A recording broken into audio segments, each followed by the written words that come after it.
Hi, welcome to another Nerdy Up North podcast. I'm Lee, one of your hosts, and I'm joined today by Sammy. Hello, Sammy. Hi. And even though you said that you weren't going to be doing any more of the Sunday podcasts, even though this is probably coming out on Wednesday or Thursday, you do have to join when we get to our yearly House of the Dragon special. Yes. Well, this will be my last one for a very, very, very long time because House of the Dragon does not come back on our screens for another 2 years. What? Why? Yes, it's just been announced. Season 4 will be in 2028. We've just spoke for like an hour before we started recording, and you decided to spring that on us now. Oh man, that's devastating. Yeah. Oh, Yeah. so much happened as well. So much happened. This season was just insane. This has probably been it's the best season out of all three, and it just leaves you on a what happens now? Well, I don't know if I agree with season 3 being the best one. Now, it has had amazing battles and a lot of build up with some really good things, but I still love season 1. I have some aspects of season 1. Oh. I have a few aspects of it.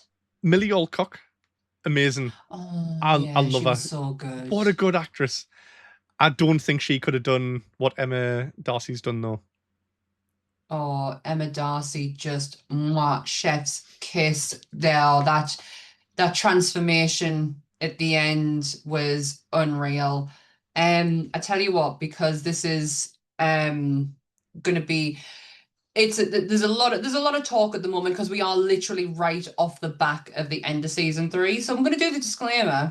Okay. And warn everyone that this is going to be heavy spoilers throughout for the entirety of season 1, 2, and 3. So if you've not seen House of the Dragon, Chris, don't watch. Go and watch it, Chris. So everything discussed in today's episode, it is our opinions and it's our opinions alone. And if you'd like to discuss anything from today's episode, please come and join us in the comment section where we can have an open discussion. But what we won't have is anyone coming for us and telling us our opinions are wrong, because we can all agree to disagree in nerdism. So let's keep it fun, keep it kind, and keep the toxic behavior out of a nerdism. I hesitated there because I only do the disclaimer now for monsters, and I can't remember what I said before because it's now out of never mind. Yeah, just keep it out. I had to make one up for the Sunday podcast just gone. I watched it. I watched it. Go and thank you for taking my words. Thank you for taking my words and twisting them into something brilliant. Take your grievances to Phoebes. Yep, she can deal with it. So what was I saying there? Oh, right, yes, I don't think Millie Alcock could have done what Emma Darcy's done.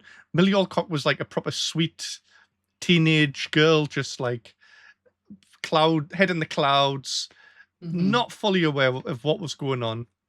No. Now, older Rhaenyra still has a head in the clouds, but she is evil.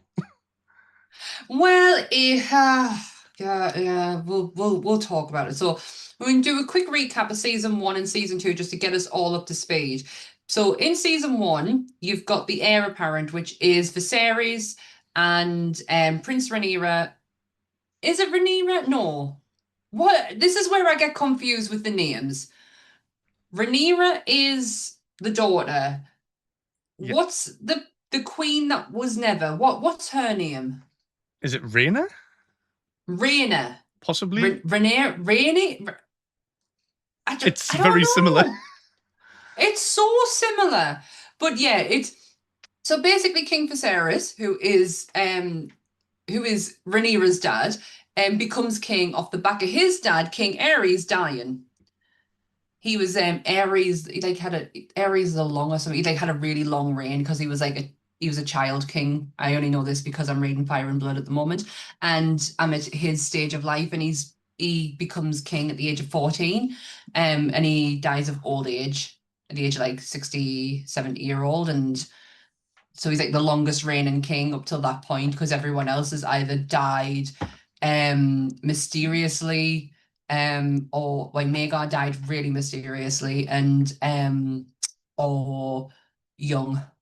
Not used to young So kings he's doing a good job after Game of Thrones. no, They were all crap. no, they were all shit. They were all got poisoned or jumped out of windows.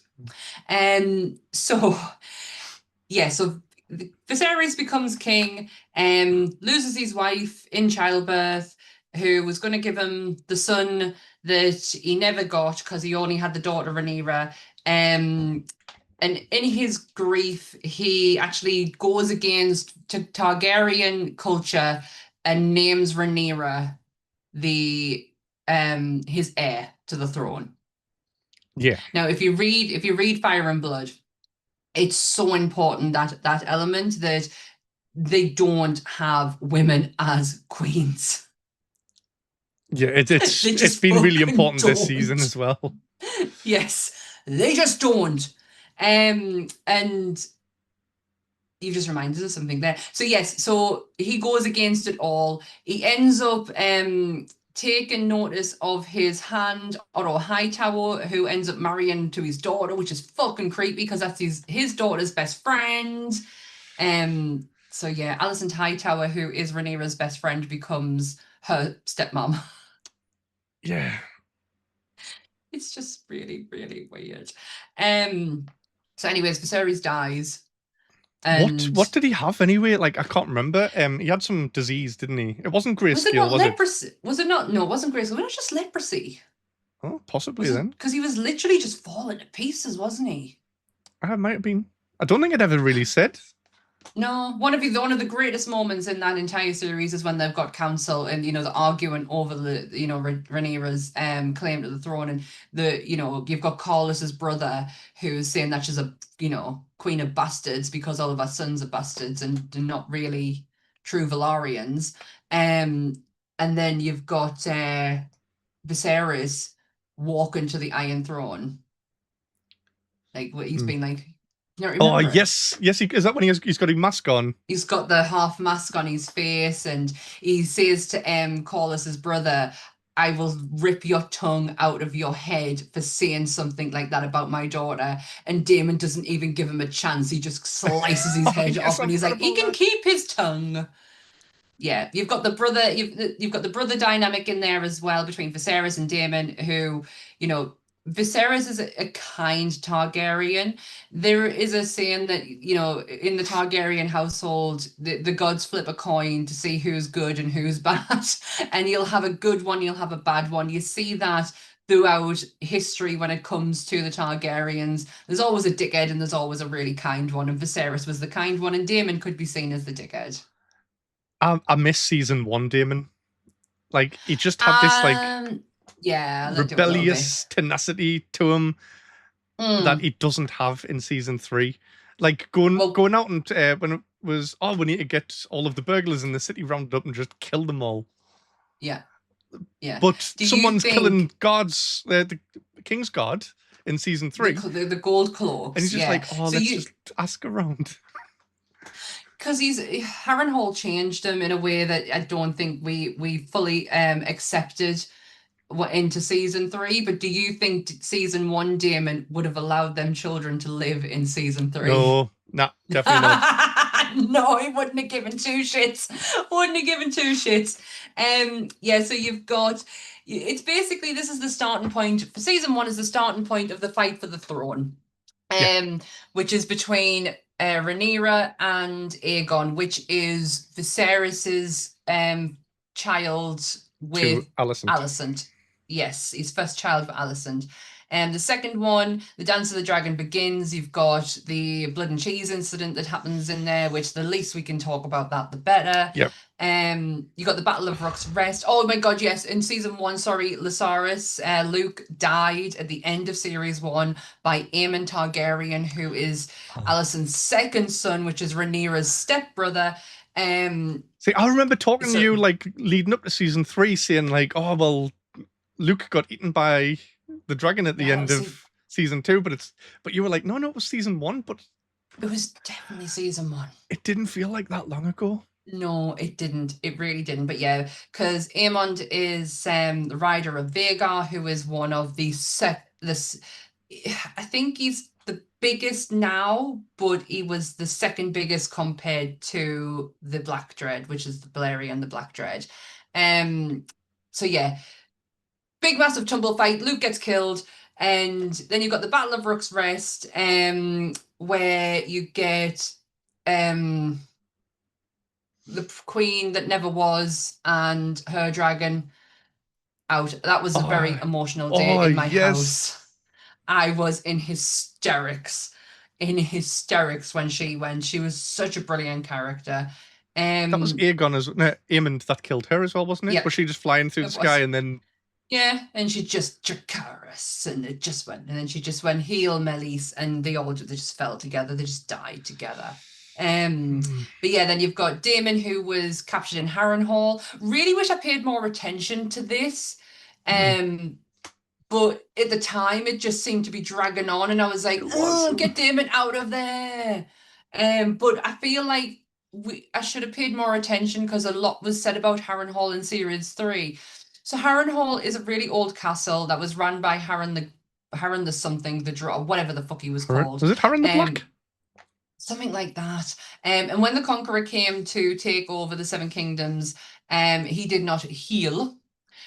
He stood his ground. So the Conqueror burned Harrenhal to black. So when you see it all charred and black, that's because what Balerion did. Balerion's fire was so bad, it was practically tar and fucking shit. It was, yeah. And he desecrated Harrenhal to where anyone in there had basically no choice but to bend the knee to the Conqueror. And that's when Aemond, and apparently it's haunted, and a lot of ghosts in there, and that's when Daemon was having these trippy fucking moments. But what he did see, and something I do remember picking up on, he saw the prophecy. So in season 1, Viserys believes that the Conqueror's prophecy on the Song of Ice and Fire, the prince that was promised, is Rhaenyra.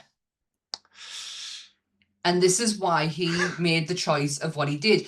And when he was on his deathbed, he was saying this prophecy. Alicent heard it, assumed he was talking about Aegon, and that's why she decided to push Aegon. Well, that's her reasoning, is why she decided to push Aegon to be king. There's that, but also I think Otto was waiting for the chance as well. Oh yeah. Otto, yeah. Otto, that was just divine time in that. But yeah, so there's this prophecy, and we know about it from Game of Thrones. We hear it all the time. Even Stannis, of all people, thought he was the prince that was promised. The one true king. What a tit. Oh, Stannis the Menace, what a man. So yes, but Daemon goes to Rhaenyra and says, no, you're not the prince that was promised, but your line gets us to that prophecy, because it was Daenerys. In his dreams and in his visualization, he was seeing the rebirth of dragons, because he saw just like what's that face who saw the prophecy in Doom, the Doom of Old Valyria. He kind of sees the prophecy of Daenerys and the rebirth of dragons, because up until Daenerys, dragons have been gone for a very, very long time. And it's Daenerys who is the prince that was promised. Even though I don't believe that in the slightest. If you read the prophecy in its fullest, in the Conqueror's prophecy in its fullest, he references ice and fire. Who is ice and fire? It's Jon Snow. So the prince that was promised, and he's fucking a Targaryen, so yeah, and he's also a Stark, and it makes totally fucking sense. But Daemon's prophecy saw Daenerys, and it's like our line has to succeed in order for her to, because it is Rhaenyra's line that is Daenerys's line. All right. And someone did confirm that to us on TikTok, was that the line to Daenerys does go back to Rhaenyra. All right, I've never really looked into it, so I don't know. You've got the whole Blackfire. Oh, hang on. Later on. Doesn't Rhaenyra's son marry don't the Greens and Blacks eventually marry each other's families at some point? I think so. I think that's like the thing is there's a lot of conversations going on right now because a lot has changed in season 3 to what the actual story is. So nobody quite knows where season 4 is going to go. I think they know how it's going to end, but I don't know. It's how do we get there? Because there's certain parts that have played out very differently to what from the book to the show. I know that there's some things have happened early, like the very last episode that came out yesterday. The window. That shouldn't have happened until after the God's Eye, should it? No, the window with Helena. Yeah. That should have happened after Blood and Cheese. All right. I think. I thought it was after the God's Eye battle for some reason. Do you know what? You could be right because she has the baby first. The baby that she's pregnant with. She does actually have that first, but whether she's pregnant with that baby at Blood and Cheese, I'm not sure. I will fact check myself on that because I'm sure she died. She died actually later because if I remember reading rightly, George R.R. Martin said that was the one bit he didn't like is that Helena's story is now ended after Blood and Cheese. He doesn't like that. He doesn't know where it's going. When did Helena die in House of the Dragon? No, Fire and Blood. They're probably trying to put off the God's Eye until a lot later so that they can keep the rivalry between Daemon and Aemond. Because that is something that that's like Clegane Bowl. I think everyone's waiting for them two to clash. Yeah. Okay, so according to Helena Targaryen's wiki, she leaps from the window in Maegor's holdfast just after sunset. She dies instantly when she's impaled. So it says the grief of Maelor.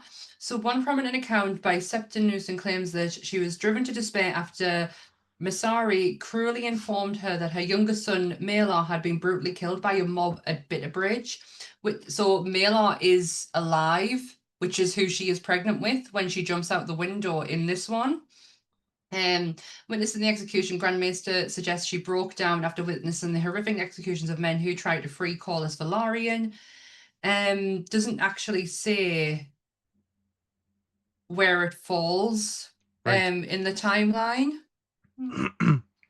Okay. I might be getting a bit ahead of us, to be fair. Well, I think I've just mentioned the end of season 3. We really have.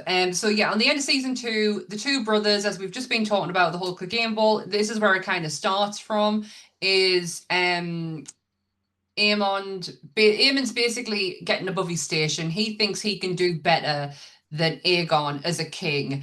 And the only way to take him out, could he though? Could he? The only way to take him out is with Vhagar. It's the only thing that he has that is powerful is Vhagar. So he wipes. I think that's the middle, because I do remember seeing a lot of Aegon. Sorry, I get their names mixed up. Aegon, when he's all burnt and crispy. And, But I think a baked potato could do a better job ruling Westeros than Aegon II. Now, see, if we were talking in season 2, I'd say absolutely. I absolutely hated him. Thought he was a little shit, terrible, horrible person. However, give the right person to him. Give, like, Larys Strong, who finally fucking told him, you're a dick. You are a dick.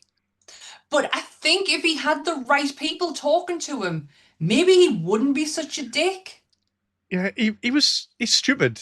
Like, compared to his brother, he's dumb. Like, Aemond is well-read, well-studied. Yeah. He knows all of his, like, Velaryon tongue and stuff. He's those battle plans and everything like that. And Aegon just sat and drank with his mates. Yeah, because he didn't have to. Like, look at the relation. Look at the Baratheons, the Baratheon brothers. Yeah, I suppose Robert was just fat and lazy because he won the throne and then just didn't out. And obviously Stannis was really intelligent and a well-respected man. Because he had to be. And it would have been a great king. No, he would not. He would not, and the slightest. However, he had no other choice. You can see that like Robert had a lot of skills about him, but in the end, didn't really need to do anything because it was just done for him. And then you've got Stannis who had no other choice. Like he had middle child syndrome completely. And then you got Renly who couldn't give a fuck. Yeah. Because why would he? He's got no responsibilities. Whereas Aemond was probably Aegon didn't have to worry about the responsibilities because he knew he was going to have other people around him who was going to do it for him. Where Aemond always knew that he was not going to, and he needed to up the playing field. And he knew that from a child, from the minute he lost his eye and he got Vhagar, he knew he had to always be one step ahead of everybody else. Is this why Prince Harry's cool and Prince William's just a proper because he doesn't have because he doesn't have to have the responsibility. Nothing falls on his shoulders, really. Yeah. But it depends on how you look at it, on how you conceive it, because William will take that responsibility seriously. Harry doesn't have to. Aegon didn't, who is going to be heir to the throne, he didn't take that responsibility seriously because he didn't have to, but Aemon did. It just depends on it's just two different dynamics, but like that swing different ways. I know what I'm talking about. I absolutely love Aemon though. He's my favourite character. Apart from the mum stuff. Oh yeah, that's fucking creepy. That's creepy. Aesthetically, he looks like a badass Targaryen. Like I could see him and Daemon just being total badasses together. But if we're talking about favorite characters, mine is Daemon Targaryen. I fucking love him. I loved him up until Harrenhal. And then I think he just lost his edge. No, also, how old is Daemon Targaryen? Old. Like, because obviously the thing is, I don't think we're meant to mention age in the slightest when it comes to the Targaryens, because then we'll be going into territory that is really fucking creepy. Yeah, like because he basically groomed Rhaenyra. Well, yeah. Yeah, but it's a Targaryen tradition. However, it's not something that is looked upon. So do you know the guys at the end of season 3, the High Septons? Oh yes, the Keepers of the Faith. So they fucking hate the Targaryens. Always have done. Do not like the fact that they marry brother to sister. Do not like the fact that they will take multiple wives if they deem necessary. And the Faith Militant have always tried to go up against the Targaryens. This is Maegor, who is the son of the Conqueror. He fucking annihilates them. Because he doesn't just want to take one wife. He doesn't just want to take 2. He wants fucking 4. And he's going to have them. I mean, yeah. I see his point. If you've got sexy sisters, then fair enough. But... Yeah, Lee. Oh, sorry. I think that I'm not Chris. I was going to say, this is me inner Chris coming out. I was going to say, I'm not Chris. I'm going to call you out on that shit. Chris is just laugh at you. Sorry. Jesus Christ. But Maegor didn't just marry sisters. It was also, he married a witch as well, which I found incredibly interesting, given that there was a witch trying to get a Targaryen. It's like a witch always wants to connect themselves to a Targaryen. And I'm like, I wonder why. There wasn't really any witches in Game of Thrones, was there? There was like the Red Priestesses and like priests and stuff. Would you class them as witches? Because I would. Look at what's her face? I don't know. When she took her necklace off? I think it's different because they're like that's like godly powers that they're getting. I think it's like in D&D where you've got like sorcerers and wizards and clerics and things like that. I think it's like a completely different other class. Because the witch in Harrenhal doesn't seem like religious or anything like that. I don't get her. I don't get her in the slightest. We meet her in season 2 with Daemon, and I just do not fucking understand. Is she telling the truth? Is she not? Why does she want Harrenhal? Why is that fucking decrepit building so important? It's a shithole. I just don't get her. I don't understand her. I kind of switch off every time she goes on screen. Like, I did too. And I remember saying to you on the first episode, I think she's going to be interested in this series. And she really wasn't.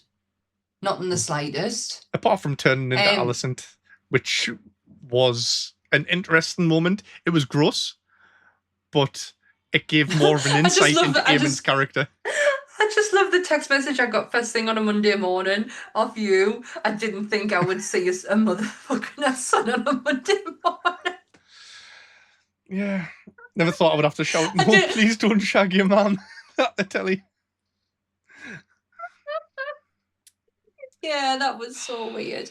Right, let's get into season 3, because that was just a baffled fucking recap of season 1 and 2, basically. Bearing in mind we haven't watched them for years.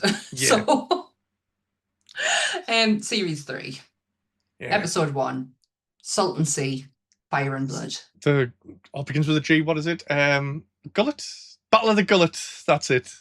The Battle of the Gullet, which, oh my god, if you want to kick a season off, this is how you fucking do. They kicked it off brilliantly. They ended it even fucking better. I didn't even know what this was before I saw it. And I think you mentioned the week before saying, oh, it's opening with the Battle of the Gullet. And I'm just like, I only know that because of our good friend of the podcast, Kelly, the Game of Thrones historian. Leading up to this series, I was like binge watching her fucking video. I was getting so impatient because I love our recaps that she does, and they go on YouTube. Even though I could technically watch them on TikTok if I want to watch them in parts, but I didn't. I wanted to watch it in its entirety. I would message her on a Monday afternoon, go, when's it going up? And she's like, mate, it's not going up till later today. And it's like, I need to hear those northern tones telling me what I need to know. So the Battle of the Gullet, basically it's a shit show. It's a shit show. Who was the young looking, I don't know if it was a boy or a girl, like it could have been either. Possibly a very feminine looking man. The one that was fighting against the grey dreadlock dude. Corliss, the one. Oh my god, what was her name? She was absolutely amazing. Was that a woman? I don't mean to be offensive. That was a no. She is a woman. I hope she identifies as a woman, and I'm not misidentifying somebody. But oh my god, absolutely breathtakingly beautiful, feminine, masculine, just all rolled into one. I love the look of her. I'm going to say them just in case. I love the look of them. I just don't know. I just don't know too much about them to say they were.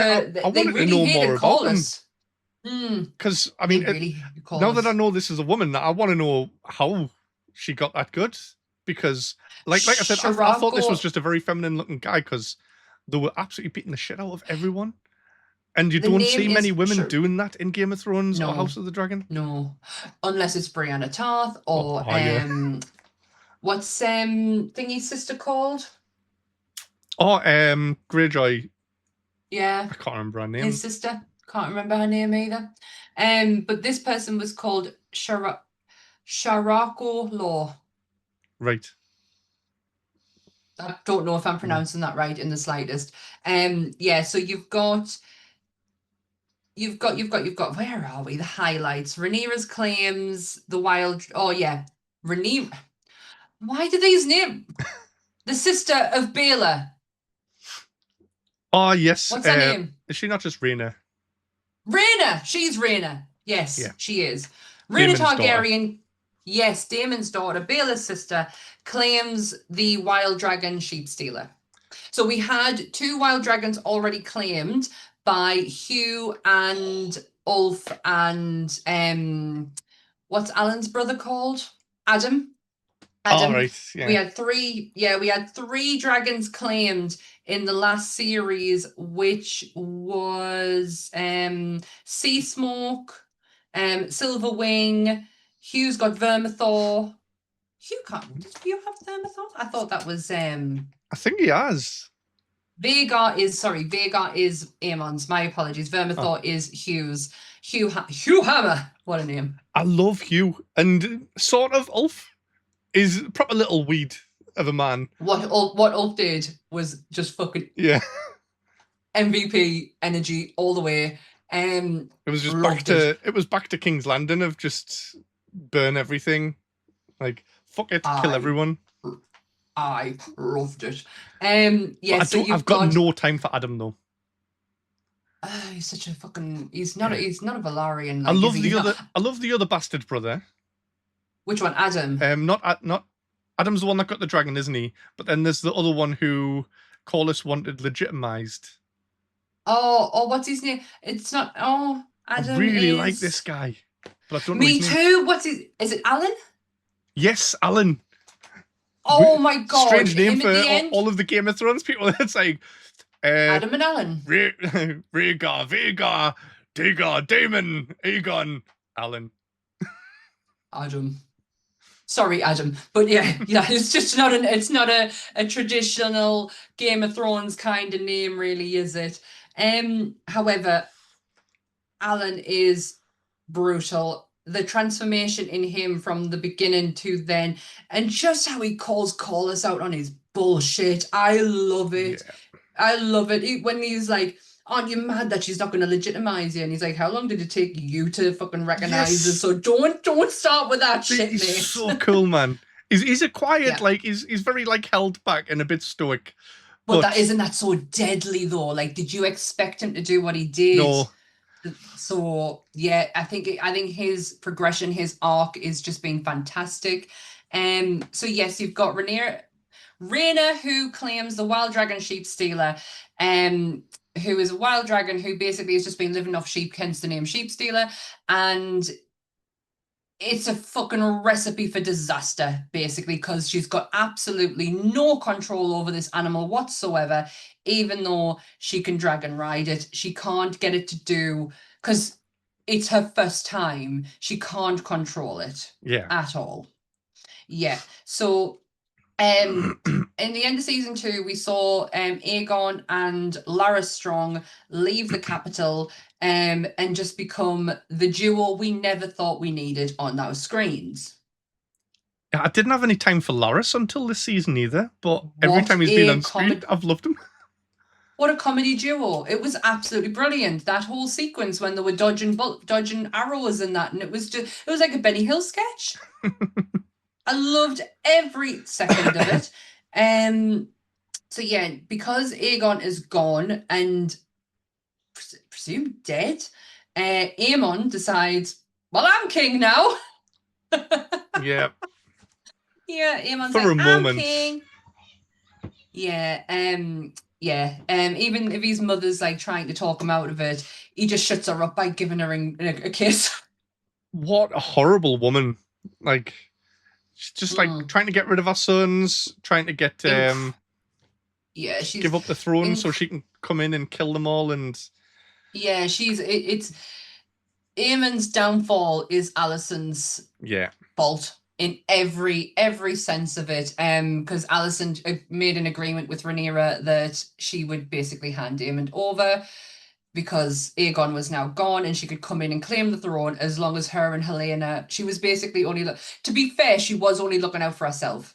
She couldn't give two fucks about Helaena, in all honesty, because if she did, she would have made some very different choices. And when they're trying to escape King's Landing at some point as well, like a few episodes in, and it's just like, oh, what about the children? She's like, screw the children. Yeah, she got trapped in a wall. And we had my favorite part of the entire episode when Daemon is in the Riverlands and he takes victory over the Riverlands, but who comes in at the very last second? Oh my God, if you ever want me to root for the North, this is how you do it. You bring me Roddy the Ruin. Yeah. What? I don't know why I know this guy. I don't know what I've seen him in, but I recognize him from somewhere. You don't know what? Who is he? Are you kidding? Are you joking? No, I honestly have no idea who he is. Who's this? Tommy Flanagan. I recognize the name as well. Tommy Flanagan, yes. Is Braveheart, Sons of Anarchy. I was going to say, is he in Sons of Anarchy? I haven't seen Sons of Anarchy, but I'm sure he was in there. Guardians of the Galaxy. Who was he in Guardians of the Galaxy? He's one of the Air Ravengers. Right. It's not Taserface, is he? He is not Taserface. Been in Peaky Blinders, I've never watched. Gladiator. I already said Guardians of the Galaxy. He's an amazing character actor. Who has just gone right up. Yeah, I've just remembered who he Most of plays in Peaky those things Blinders. that you've said were from like the 90s, and then there's like Sons of Anarchy and Peaky Uh, Blinders, which I haven't watched. So me recognizing them is just okay. a young Okay. version of him I must be getting. Face. Well, he's got the scar across his cheek, man. That's I how had you a know beard. you had a beard in this, but when he doesn't, he's got a scar that goes right the way across his face. Right. He's in Face Off. He's in Sin City. He's in Alien versus Predator. He's in. Oh my god, his list is so fucking long. He's just an amazing character actor, Right. and the fact that he played Roddy the Ruin was just. Oh god, he's not a Stark. He fights under the Stark banner, but he's not a Stark. He is Dustin, Roderick Dustin. Right. Who was the other Roderick? There's a Sir Roderick in Game of Thrones. But who was that? I'll find out. Sir Roderick. Oh god. Sir Roderick. He was in Winterfell. Of Duskendale? Possibly. It's Roderick Castle. Was he the Roderick one that Castle trained people? He's the one who Greyjoy, fucking dickhead, chops his head off. Ah, yes. And he says, he has to kick it off at the end because he can't do it properly. He's one of Ned's men.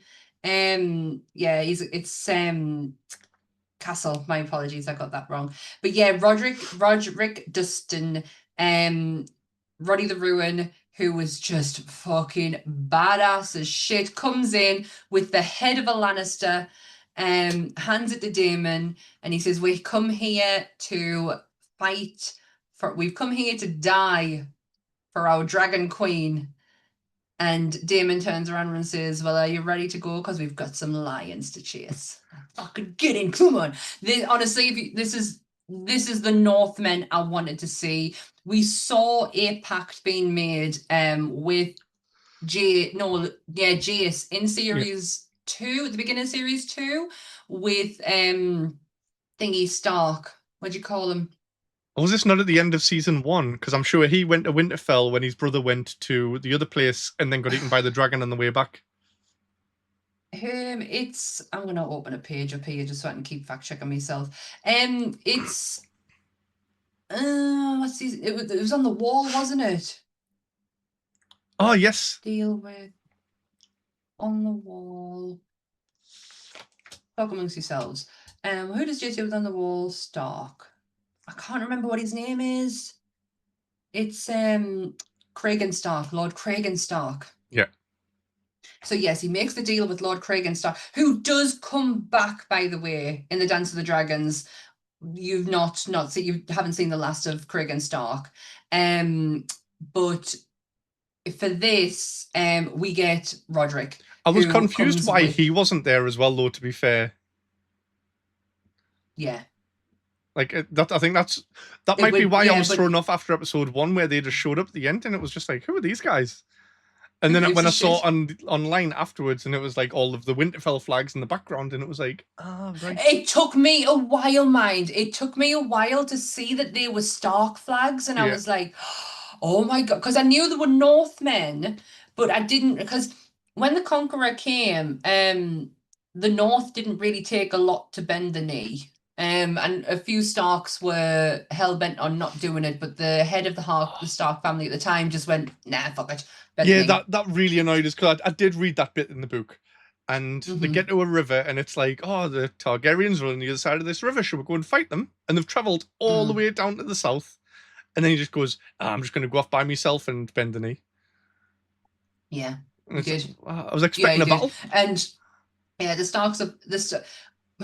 It's a country from what you see later on, with the Starks and the Targaryens. However, they do have a very long legions that goes back to the Conqueror. The Winter Wolves is his pack. And holy shit, did they make an absolute entrance. There's characters in there that I am so disappointed we didn't get more time with. The woman with the black Black Alley. Oh, is that the with one who the archer? Yeah, I wish we got more screen. I just wish we had more screen time with the Winter Wolves, because they were absolutely fantastic. The fact that I even fell in love with a Tully as well, who I always thought were a bit of a wet end, which makes sense because they are from the Waterlands. But yeah, and their fishes, I think a fish is their sigil too. But yeah, that Oscar Tully, who was just absolutely unreal, the way he fucking, with Kristen Cole. Oh, the one that was Crispy. complaining the whole time. Is that him? No, the young kid who was always with Roderick. That's Oscar Tully. Oh, I can't even remember him. When just before what happens to Kristen Cole, he's like, Cole, I've got bones to fill, and not enough bones, not enough men to fill that slot. I vaguely getting it. He was absolutely brilliant, but yeah, he was with Roderick quite a lot. So we do get in the middle of this episode, we do get to see the Winter Wolves with Roddy the Ruin leading the pack. Tommy Flanagan just being fucking immense. He looked he doesn't look like the Stark that you think you're gonna get. You're not getting Ned, basically. No. See, I think he looked Ned like Stark. a Northerner. I think Ned looked too clean and polished for a Northerner. I love Ned Stark in many ways, but so many problems with him at the same time. Yeah. So many problems that could have been overcome. But the crucial point of this episode was the Battle of the Gullet, with the death of Jace. Jace. Yeah. Jace in his wisdom manages to lock his own mother up, his queen, in order to stop her from going out to the Battle of the Gullet, and takes it upon himself with Baelor to go and basically help out with their dragons. It doesn't go the way it was meant to, because Rhaena and her new clumsy ass dragon comes in, and it just gets so fucking chaotic. I loved Sheepstealer though. What a cool dragon design with its like underbite and it's like haggard skin, and it looked class. He's not a well-loved dragon, and I feel incredibly sorry for him that he's been scorched and burnt by people so many times, and the one time he lets his guard down, that's what happens to him. And I was so upset by that. But yeah, we've got the death of Jace, with when he gets arrowed, when he's in the him and Vermax. It didn't bother us that much. I mean, I was more sad about the dragon than Jace. I was more sad about the dragon. After he locked his mum up and just went, I'm going to go and do this. And it's like, well, you deserve everything you get. You did. Kind of did. We were introduced to new characters. Roddy the Ruin was not just the only character that was new to the series. We were introduced to Lord Ormond Hightower, played by the amazing James Norton. Thank Christ James Norton has now been incorporated into this world, because that man is an absolute talent. I hated him, but I loved him. Same. He's Otto's nephew. He's the Lord of Old Town. He commands the Hightower host in the Reach. The showrunner like smell things. He has a massive gag reflex, and has a thing with smell. He can't do smell. Yeah. And he just makes them throw up. But showrunner Ryan Cole did compare his wealth and influence to Tywin Lannister. All right. He's just not as smart as Tywin Lannister. No, definitely not. Not as smart as Tywin.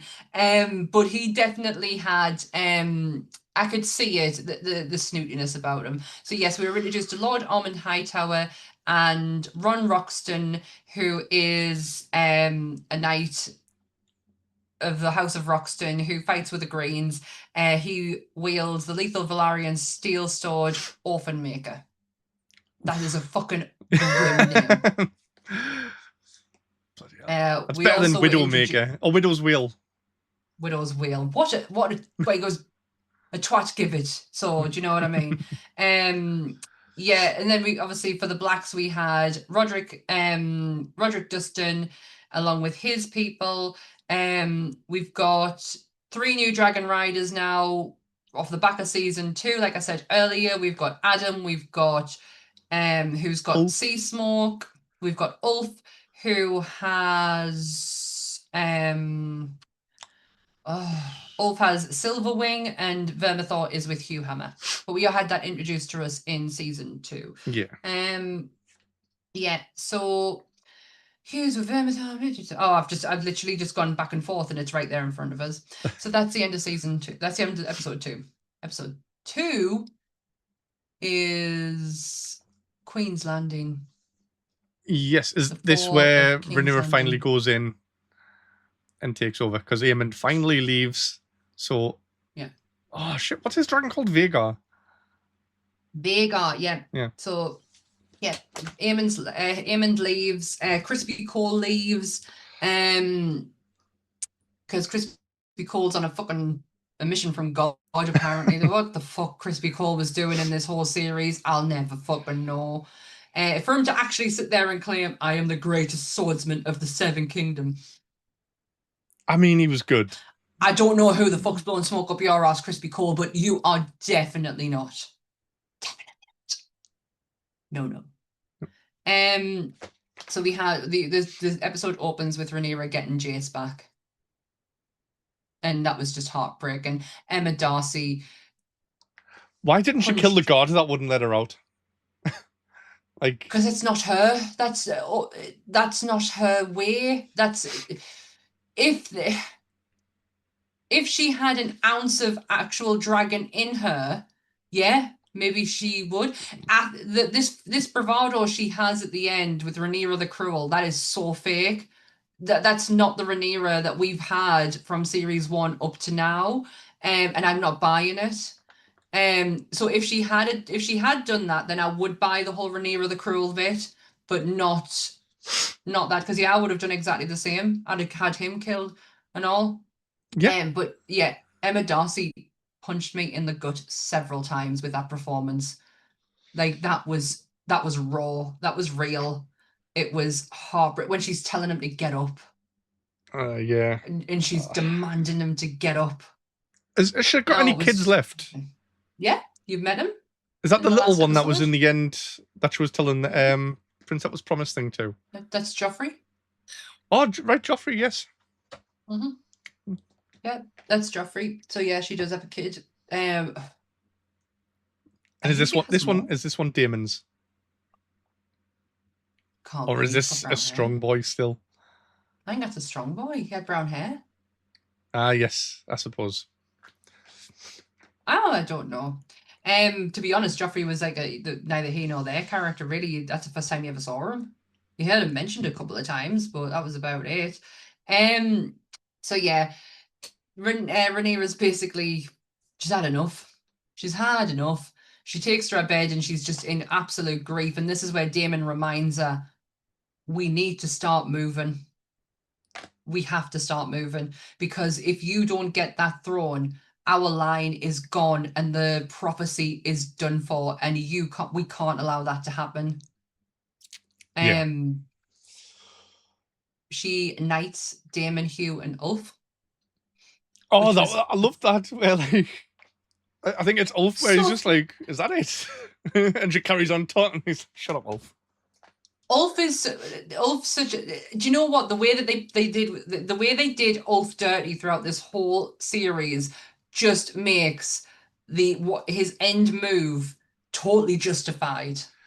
Yeah, I don't blame him for what he did. No, I don't either. Everyone was such a dick to him. All he wanted was to be a knight, have a castle, and just live a life where he could get pissed up all the time. He wasn't asking for much. He couldn't even take the Targaryen name. I love he is just like a random guy from a pub. Like it's like Hugh, imagine watching Cheers and there's like, "Oh, Norm, you've got a dragon now." Yeah. No, yeah. Yeah. Yes. Hugh, though, who does potentially have a legitimate claim to Targaryen, to being a Targaryen, doesn't decide to choose the name.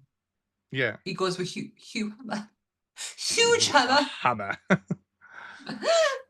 And then you've got Adam, who, this is what really pisses Corlys off, because he wanted to be knighted Adam Velaryon and he wasn't. He was knighted Adam of Hull, and it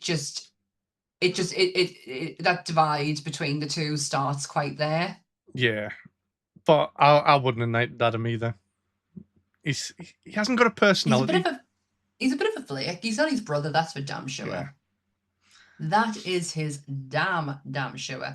So yeah, Rhaenyra, now that she knows that Aemon's left the Red Keep, she goes in to take her throne. Yeah.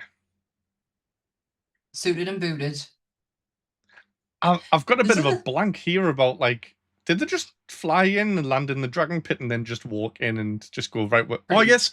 Oh, there was some knights came out, didn't there? Like Kingsguard and stuff. Yeah. But then so all the Kingsguard, the old gold cloaks showed up, so like, we remember Daemon back in the day. We're here for you. Yeah. Fuck yes. We had the Kingsguard who were all dressed in white at the front, who I love the fact that Rhaenyra got her sword out. Like, she was ready. Like, and Daemon's like, you stay behind me. And she's like, fuck no. I like getting her sword out and ready. She looked terrified. Yeah, she wouldn't have done well. She wouldn't have done well at all, but at least she fucking tried. And then you've got the gold cloaks who come in, and you look like all is done for, because you've got, you know, greens. Well, you think you've got greens on either side. And the main guy, who I fucking loved, is like, we remember our prince. We remember our Lord Commander. And they take the city, and Rhaenyra steps up on the throne for the first time. Is this where the Iron Throne nicks her for the first time? Did she get nicked? Did she?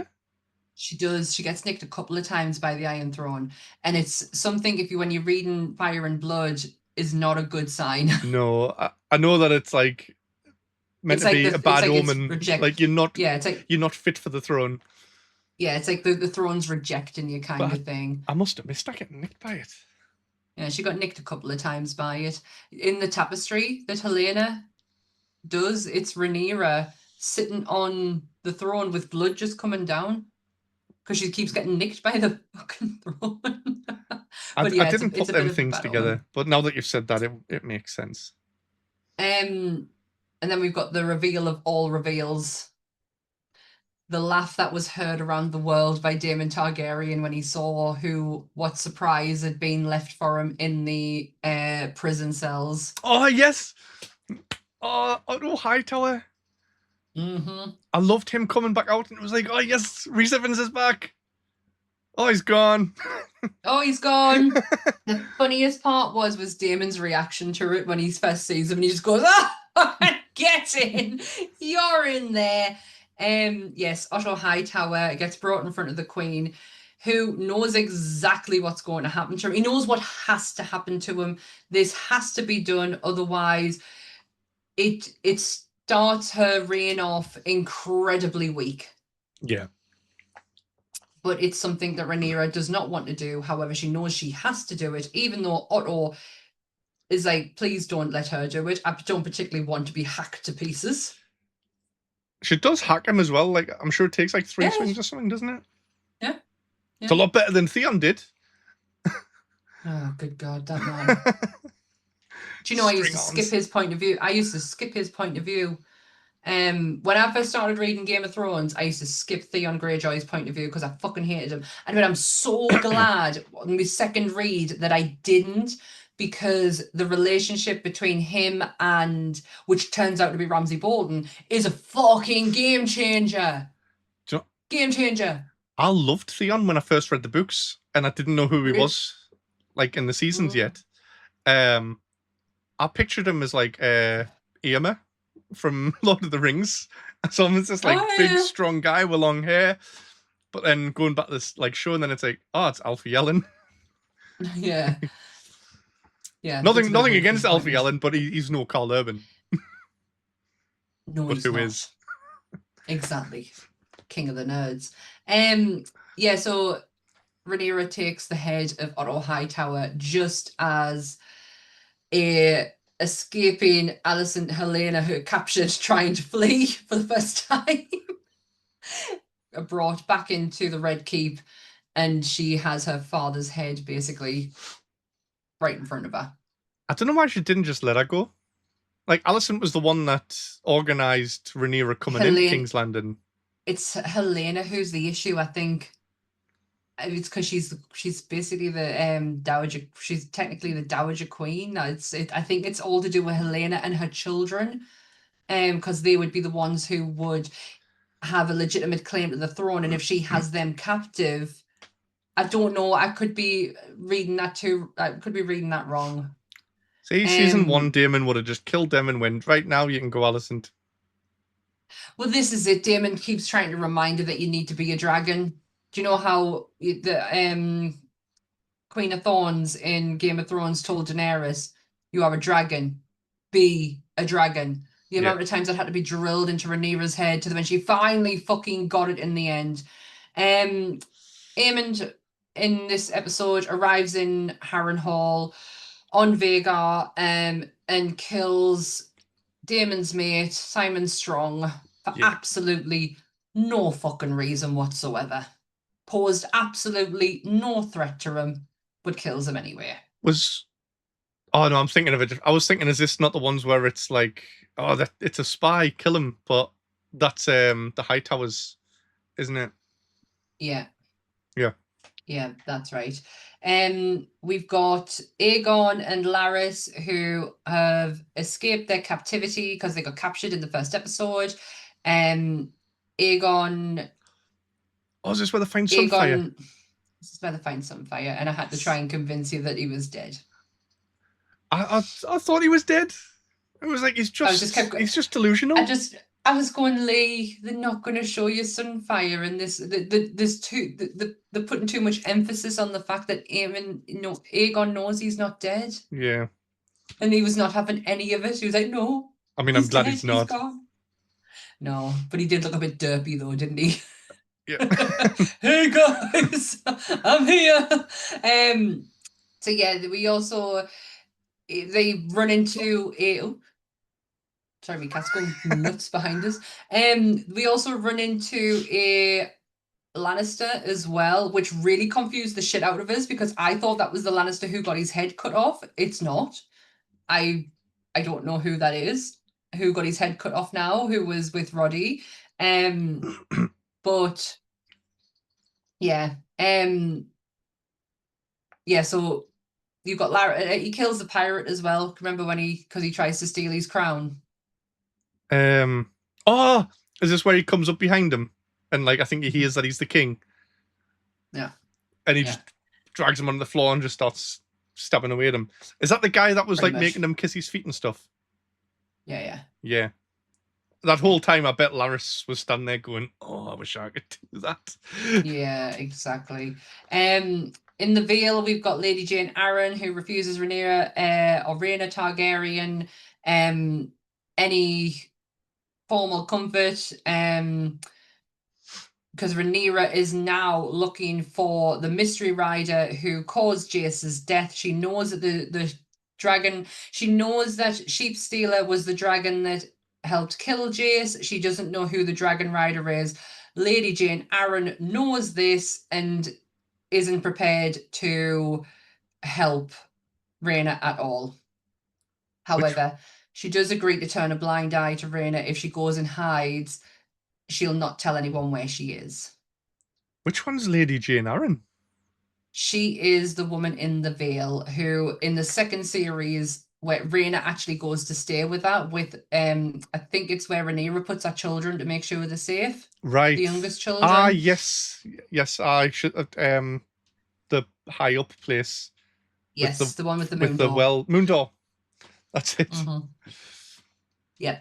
So yeah, and we've got Lord Corlys trying to legitimize his children, and Rhaenyra's having absolutely none of it.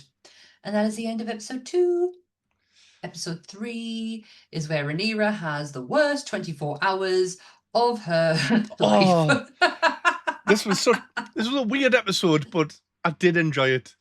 This was like with the rats just running around all the time, and it's just her getting more and more annoyed as the episode goes on. The first 24 hours of her, and she does it all while she comes on her period. It couldn't have gotten any fucking. The minute she turned around, she was like, "Oh God, I've got cramp." I was like, "Oh Christ, girl, you are having a fucking day." Yeah. Her first 24 hours was absolutely horrific. The rats was hilarious because as we all know, the reason that it's covered in rats is because Aegon had all the rat catchers killed.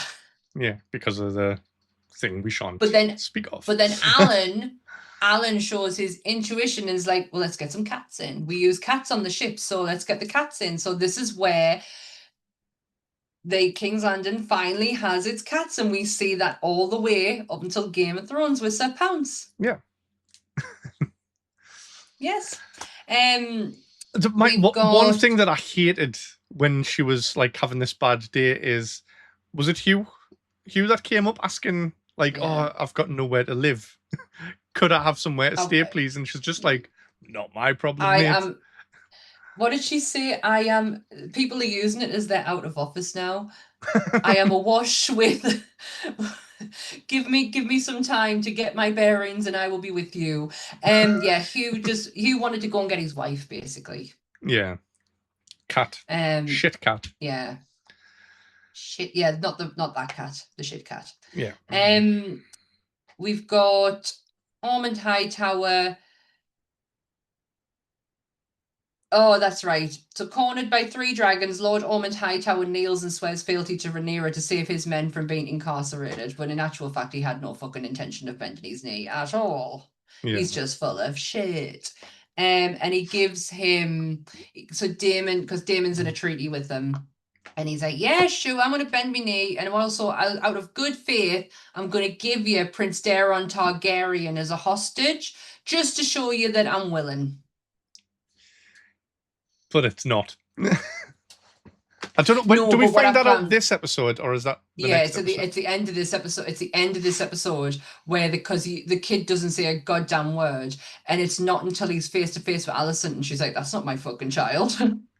But it's the fact that Rhaenyra goes up to him and goes to pull at his hair, and she's like, "Oh shit, I could have done this." Because they bleached the kid's hair to make him look like a Targaryen, when in actual fact, he was the only one that looked like a Hightower. So that's how Alicent knew that was not her kid. I mean, she hasn't seen him. Only one has she seen him at all throughout his entire life? Yeah, she saw him as a babe, but he had dark hair. He did not have the white Targaryen hair. He was a definite Hightower, which is why she knew he would be safe with the Hightowers. And she wanted one child who was at least good. Yeah. I mean, he is a good kid. Like, he was being manipulated by that Hightower dude. But was he? Because I feel like he cottoned on very quickly. I think Ormond thought he was manipulating him and he was controlling him like a little puppet. But I think Daeron was incredibly savvy and was like, well, no, I know exactly what he's like. Like, he's a dick. Yeah. And the fact that he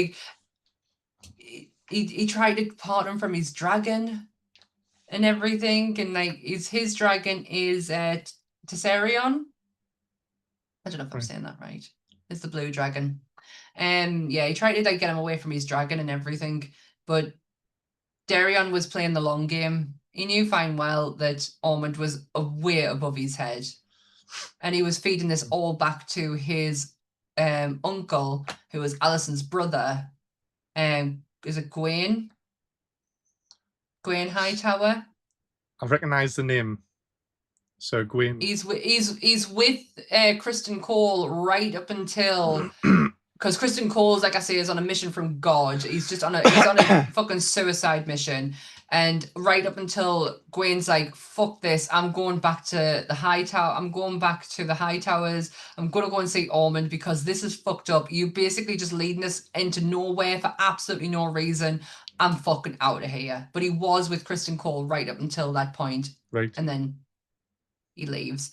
And this is when you realize that Daeron actually is a bit more savvy than what you think he is, because he feeds everything back to his uncle as to what Ormond's been doing.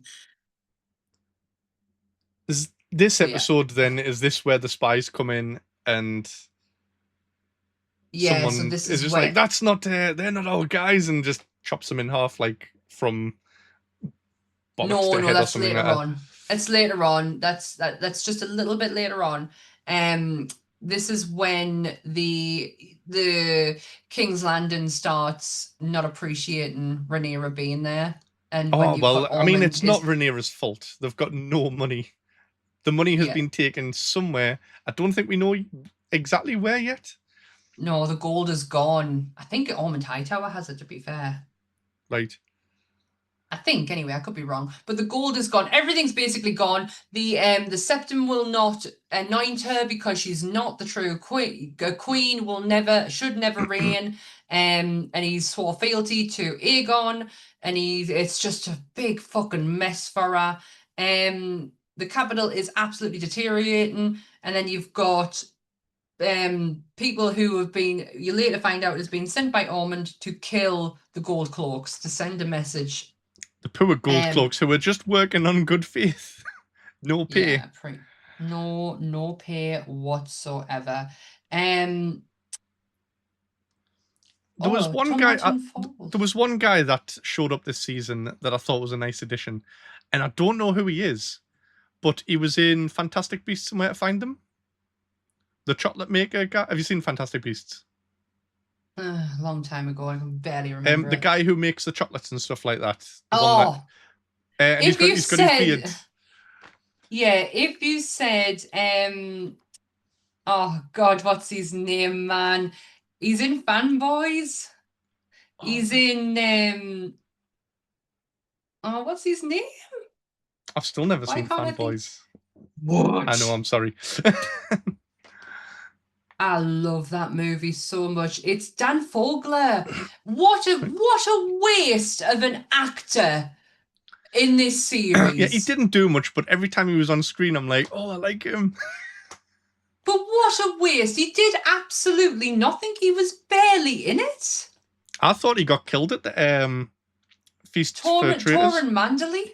No, Torren Manderley. He's there. He's part of the council that she puts together, and he has a few quirky lines, and that really is it. It's such a waste of Dan's talents. Like, I really thought we could have had. I think you'll get more next season, though. At least I hope so, because that was friggin' ridiculous. I forgot about him. Yeah, if you said bloody Fanboys, or what else is he in? What's the well, it's a really funny movie. It's something to do with oh, I know what I'm talking about. I know he was in Fantastic Beasts. Balls of Fury. Balls of Fury. Which one's that? I recognize the name Balls of Fury. What is it? Ping Pong. It's a ping pong comedy. I might have seen it. I don't know. I didn't know he was in Kung Fu Panda either. I didn't know he did a voice in that. Yeah, Balls of Fury is just a funny comedy, like ping pong movie. What episode are we up to? Episode 3. Yeah, we're going to move on to episode 4. Apparently, Tumbleton falls on the end of this one. Ormond Hightower's army never actually retreats south. Instead, they double back, ambush Dragon Keepers, and seizes the town for themselves. That's how they end up in Tumbleton in the end. Next episode is Tumbleton. Yeah. Which is episode 4. So we've got Lord Ormond Hightower, who has seized Tumbleton for himself, and he's making himself very cozy in there. And we finally start to see his plan almost coming to fruition, where he's basically he wants to put Daeron as king. Yeah. Uh, and he's trying to act like Otto Hightower, basically. I think he's wanting to rule himself, though. Well, Obviously, yeah, he thinks he's manipulated Daeron so much that if he gets him on the throne, because he's a Targaryen and technically he would be legitimized to be in line for the throne, but it would be him pulling the strings, just like Otto did with Viserys. yeah. So yeah, that's his plan. Good luck with that. Hugh finds out that his wife is in Tumbleton as well This annoyed us. after our brother is assaulted by a Green's soldier, and when he fights back, he gets executed for his troubles. But like he But it's goes to Daeron who has to do it. he finds his wife and it's like, oh, I've got a dragon, and she's just like, oh, you only ever think about yourself. Like, what about me? And it's like, you had a chance to get a fucking dragon, like the greatest force of power in this world, and Yeah. he has it. Yeah. What could that potentially mean for your life now? Like he's Exactly. trying to set you up in a better situation. But and also potentially he could try to find out who he is. He doesn't know who he is. Yeah, you see, he's about the age of for a midlife crisis and everything as well. That's true. That is true. And also he had a dragon. I mean, she didn't Like, have cut it the guy easy. some slack. Like she says, like, oh, do you know what kind of things happen to a woman traveling alone on the King's Road? Oh, yeah. So That wasn't a good line, was it? No. So it's like fair enough she's going to be pissed because she's had a horrible fucking time. Yeah. Yeah. But she still, has. Well, he's offering her like a safety blanket here. yeah, but it was. I can see both sides of the argument, to be fair. But it was Daeron who had to execute the brother on Ormond's command, basically to like, if you're going to be king, this is the sort of shit you're going to have to do. Yeah. Which was such a shit move. You've still got trouble in King's Landing with Corlys desperately trying to have his sons legitimized, fucking desperately. And even though Alan, this is where he calls her out as well. Yeah. And he's just like, your sons are bastards. Yeah. But this is when Alan calls him out as well, and is like, he's like, aren't you mad? Aren't you seething that she won't legitimize you? And he's like, how long did it take you to do it? Yeah. So don't fucking sit down, Corlys. Alan's just, like I say, Alan is such an amazing character. When we first met him, I was like, oh god, he's gonna be as dull as dishwater, and he really isn't. He's far from it. Far from it. If you are paying close attention to him, because that man is listening, that man is learning, that man is adjusting, that man is surviving. He could have basically told Corlys to go fuck right off. And he didn't. And I love the fact that he went at the end when he's like, where's Corlys? And he's like, well, he's gone. Potentially, we have no fucking idea. And basically, you are looking at your fucking leading, like, I am the guy now. I'm the man, not him. Loved it. Love him. Absolutely love him. The Queen of Bastards. Oh, the graffitis. Yeah. Yeah, I just wanted Sean Bean to come walking along. Bastard. Bastards. And this is where the because Ulf ends up telling her about the whole Queen of Bastards thing, and we've then got the gold cloaks getting, and it's not nice, they're getting dismembered and everything, and it's vile and disgusting. And then obviously Helena's little secret is that she's pregnant. I mean, how? But okay.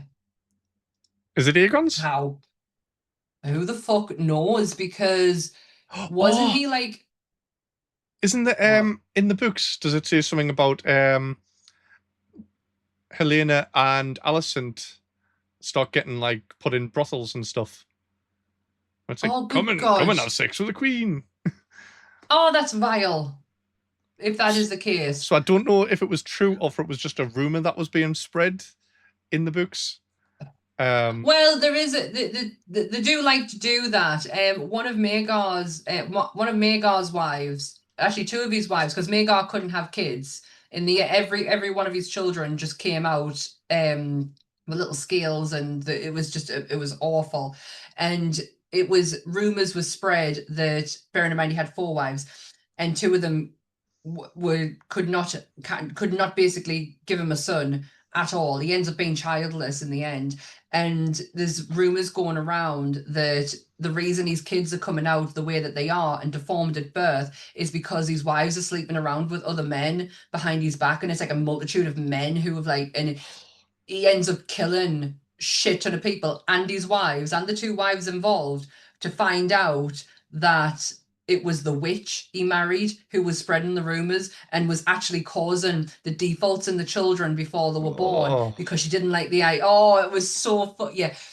It's some fucked up shit going on. Yeah, it was fucking crazy. So I wouldn't be surprised, like, rumors like that being spread. I just thought, like, Aegon's like, he wasn't exactly in fighting spirit before he left, was he? No. I think he's had a bit of a spark since, like, maybe. But he wasn't there though. He wasn't there. But yeah, Helena's pregnant. Daemon finds out that Rhaena is Rhaena's at the Vale, and Lady Arryn is kind of been hiding her. And this is where Caraxi gets the scent, basically, to fly him over there. He picks up Rhaena's scent. It's Caraxis who yes. I love. In the little that cave dragon. thing. Oh yeah, and he's fucking squaring up to Sheep Stealer. I fucking love that dragon. I'm gonna be devastated when something happens to it, because I know something's gonna happen to it. It's gonna happen to all of them.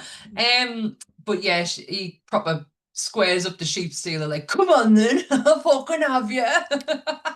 And this is where Daemon finds out that the secret dragon rider on Sheep Stealer is his own daughter, and he drops his arse in a second.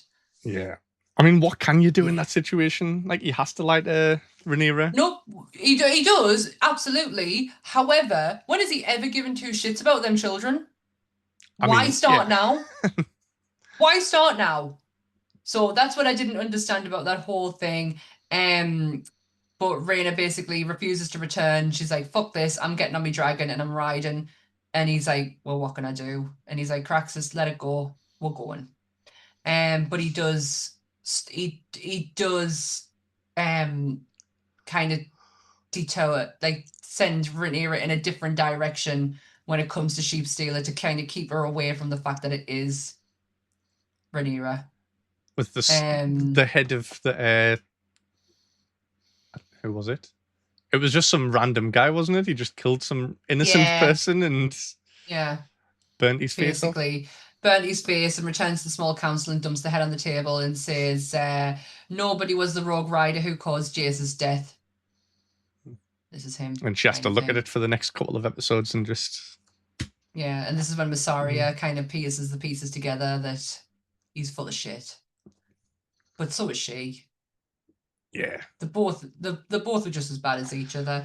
The search for Aemond in Harrenhal is on. Sir Criston Cole and Gwen Hightower arrive to discover that the Prince Regent's missing, and Vhagar is completely gone. Vhagar is completely vanished. Spooked by the witch Alice Rivers, Cole refuses to retreat, knowing that they're outnumbered 20-1 by the Blacks. Southbound Riverlands host Cole plans a desperate guerrilla warfare campaign to stall them, and this is his mission from God. This is where Aegon. It wasn't where the last episode with Aegon and Sunfire. It wasn't. It was this one on the road. Yeah, it's this one.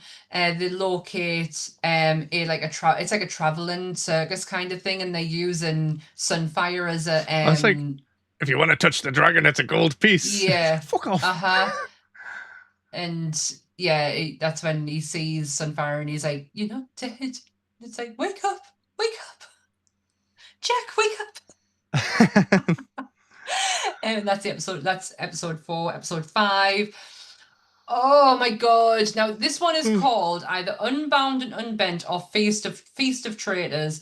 This is basically where the gold cloaks, everything's starting to ramp up with the gold cloaks. There's more getting killed, and Damon is saying to Rhaenyra, something needs to be done about this, and she's like, no, fuck that, really doesn't need to be done. She's too focused It'll on work Aemond. its way out. Oh, she's so worried that somehow this is all going to go tits up, and either Aegon's still alive or Aemond's going to come back. She's not looking at the bigger picture, that if she's going to rule, she needs to start fucking doing it. Yeah. Because she's not. She's too bothered about the fact that this is what this is what the gods intended. I am meant to be here. Then start fucking acting like it, because you've gotten the throne. Do your job. She doesn't know this so much this season. Yeah, she gets on. I am so Team Black, but she really got on my nerves in this one, to where I'm actually rooting for Aegon at this point. Yes, the same.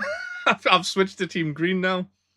I'm not Team Green. I'll never be Team Green because of me love and affiliate for Daemon Targaryen, but she's making it very fucking difficult. So yes.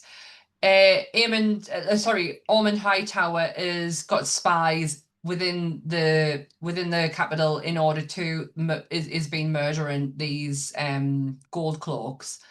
Vhagar's gone. Basically, he's abandoned Aemond completely, and I think it's out of pure safety. I think Vhagar's done it to make sure Aemond's safe, because he knows that. Why.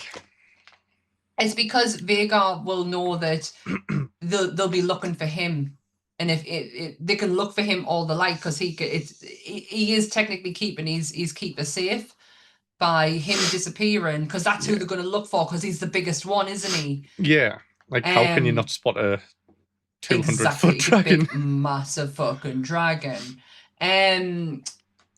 So where are we?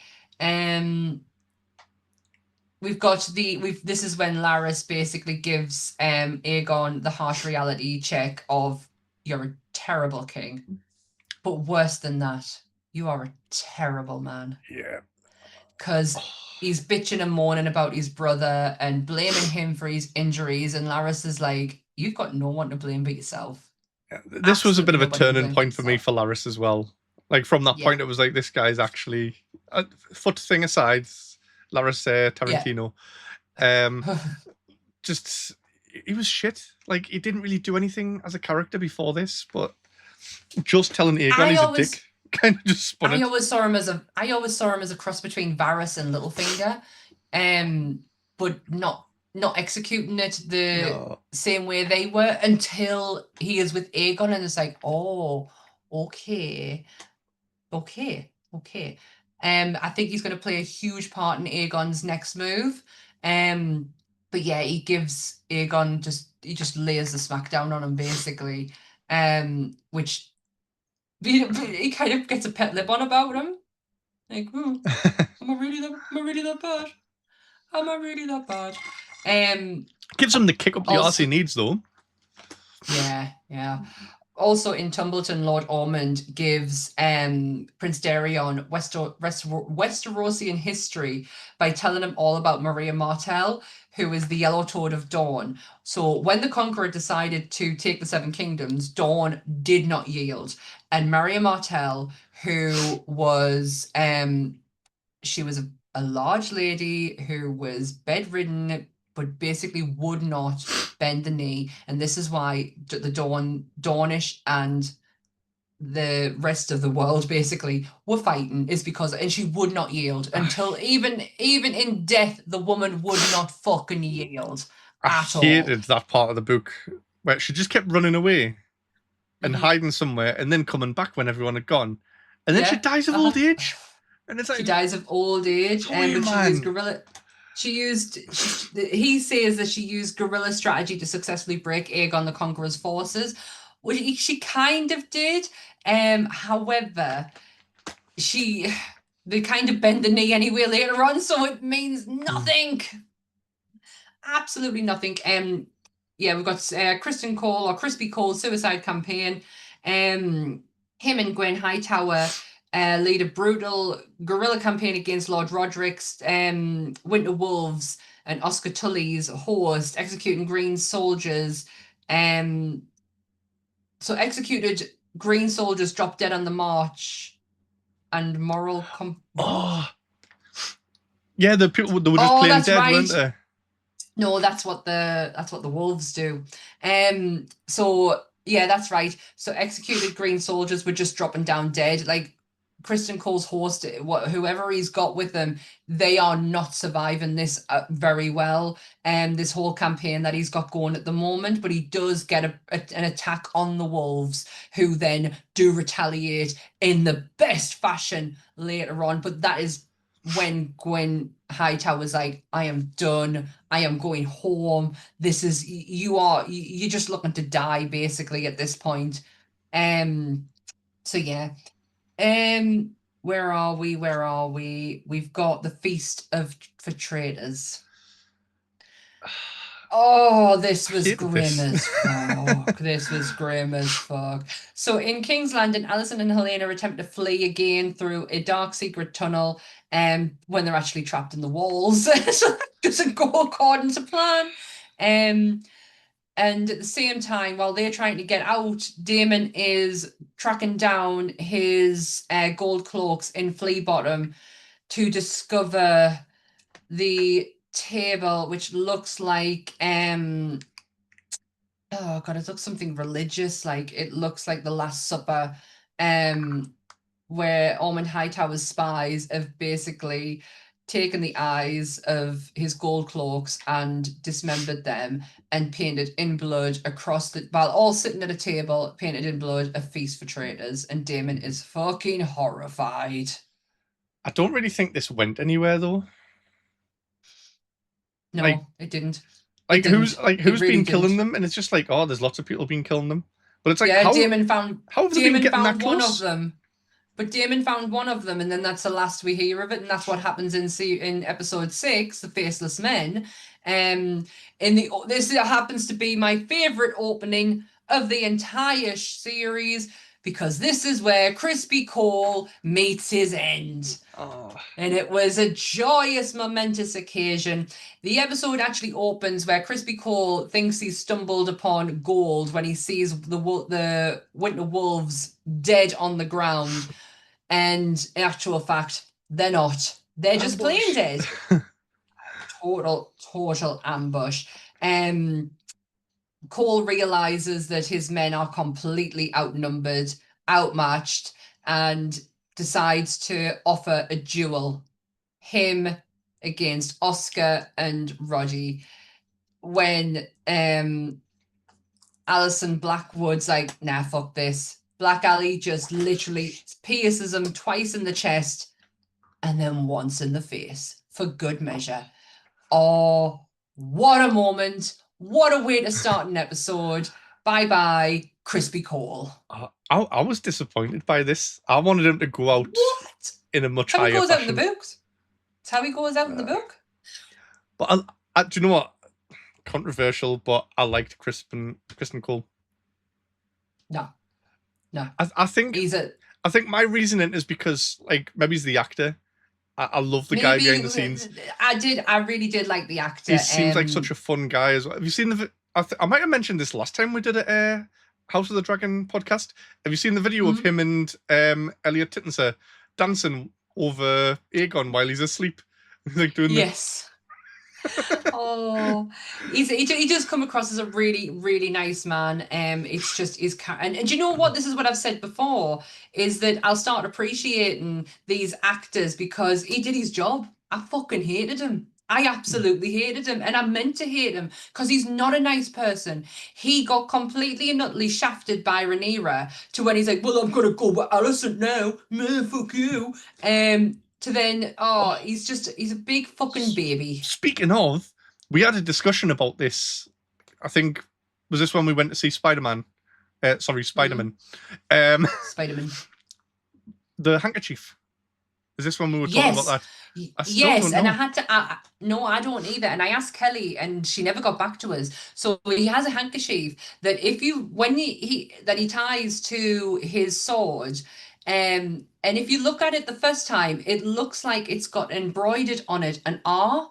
But when Yeah. you look at it the second time, it's definitely an A for Alicent. And I'm Yeah, like, and that I was like, confuses me still.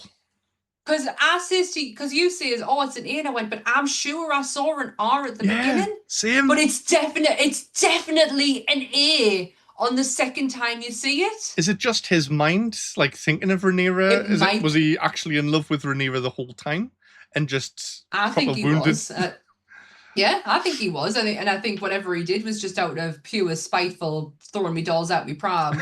Well, I'm just gonna go do something else. Yeah, that bit there, I was like, have I just spotted something that nobody else has spotted? Has the Game of Thrones historian not spotted this?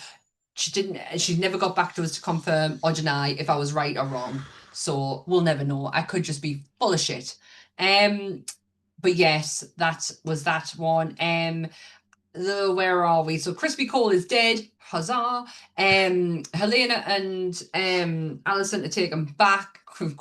Rhaenyra's fucking infuriated by it, but finds out at the same time that Helena is pregnant. So there's that now.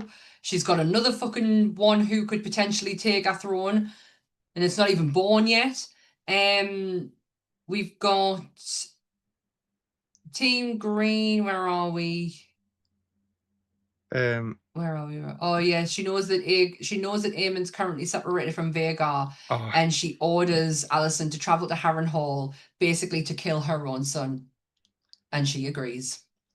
Yeah, I mean, if it saves her own neck. Yeah, because that's the type of mother that she is.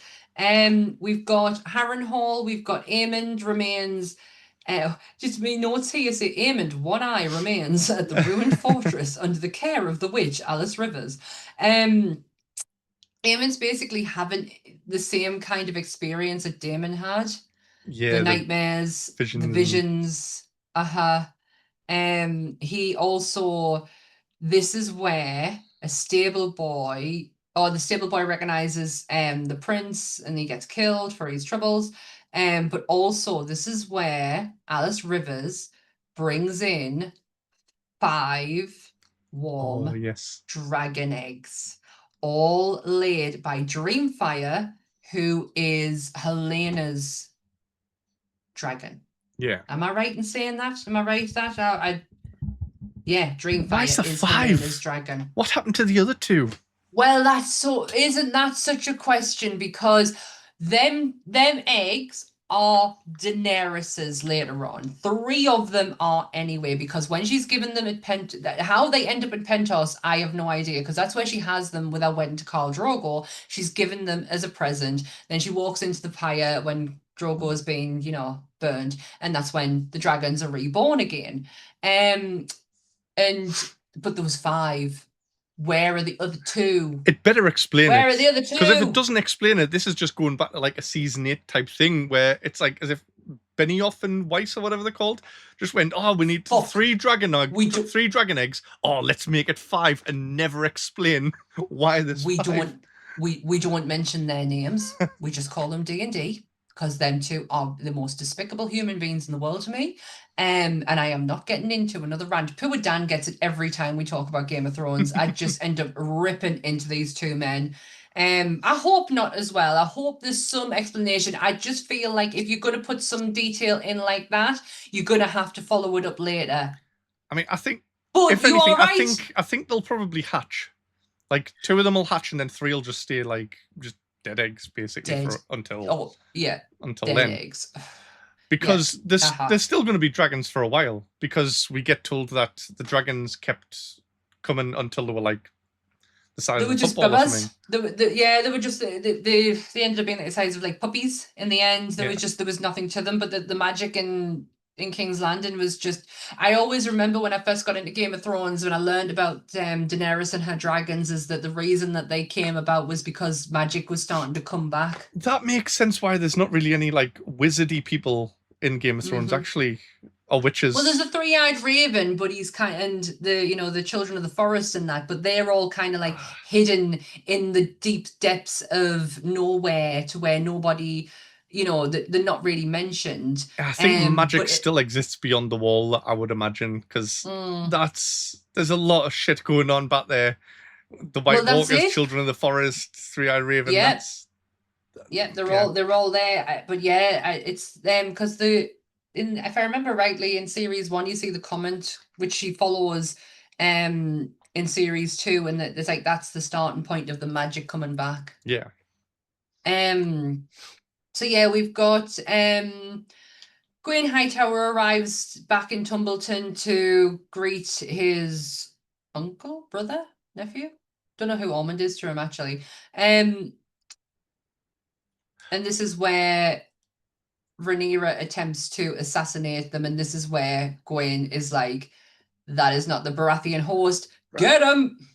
This felt to me like it happened much earlier. That's why I kept going, "Oh, is this the point? Is this the point?" But episode 6. No, this is this point, yeah. And this is where we find out that Ormond is actually being able to ambush and kidnap Lord Corlys Velaryon. The man who just cannot die. It's hard watching things week to week and remembering how long ago things happened. Yeah. I'm too used to binging things. Yeah, no, I totally get it. And this is why I made sure every week I did me notes.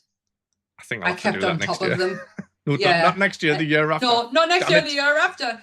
Then we've got Ulf, who is, getting fucking sick as a dog because he's got a dragon.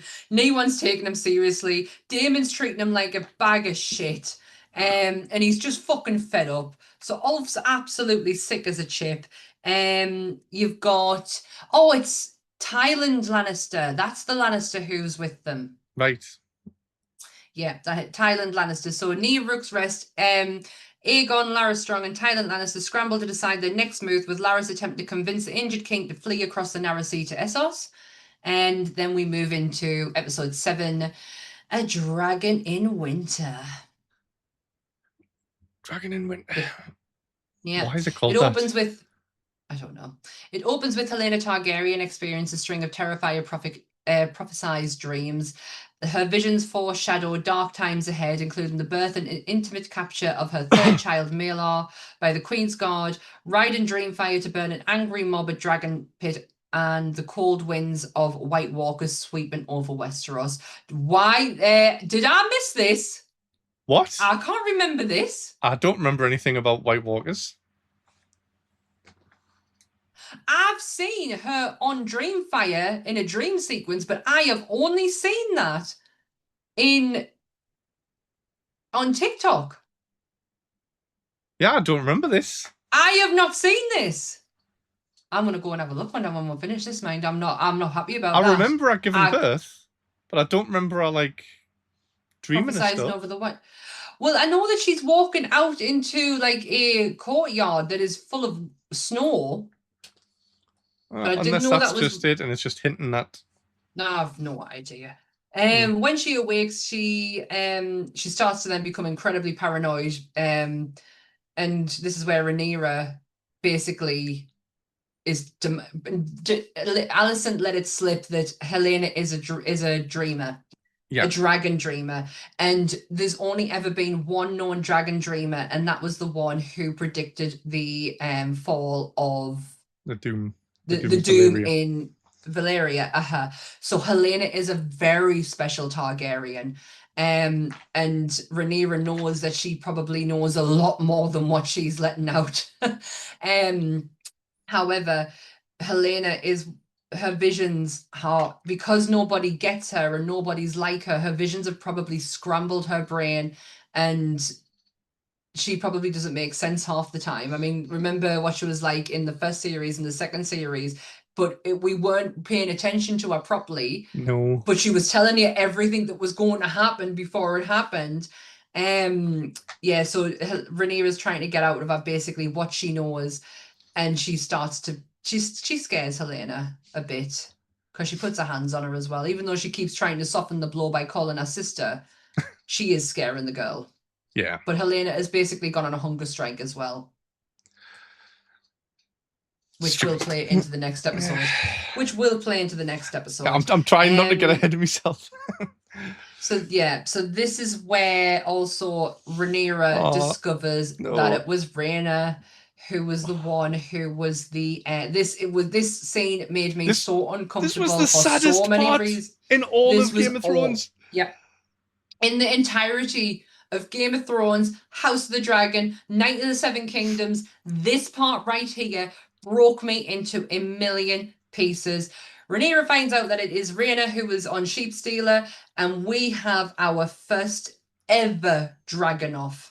We have Cyrax, Caraxes, Silverwing, and is that it?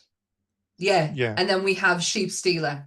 And oh my god, it is an awful, brutal attack. I mean, Caraxes gets a good, and Oh yeah. Cyrax gets a good kicking and all, doesn't it? Don't they? But it is Sheepstealer who comes out the worst. And but When he's also at the walking same off at the time, end. oh no, like he's like, fuck off, leave us alone. Didn't need this right now. This needs I've to just be been betrayed. This needs to be an entry on. Do you know there's like a website where it's like, does the dog die or something? Like in movies, this needs to be in there. This is like, it's That like is a dog being killed in a movie. Yeah, it's awful. It's absolutely awful. But for Sheepstealer, this is like, this is betrayal upon like, he's gone and let his guard down and allowed a rider. He's never allowed a rider on him ever. And when he has done, he's been fucking betrayed. And even Rhaenyra's like trying to run after him, like, I'm sorry, but she ends up getting taken away. But Caraxes, what a fucking dragon. I absolutely adore. The second, I mean, don't get us wrong, Daemon looks badass as fuck on this dragon. But it's the neck design. I love the neck design. It's so different and such great use when we get into the next episode. Like the use of that neck was perfect.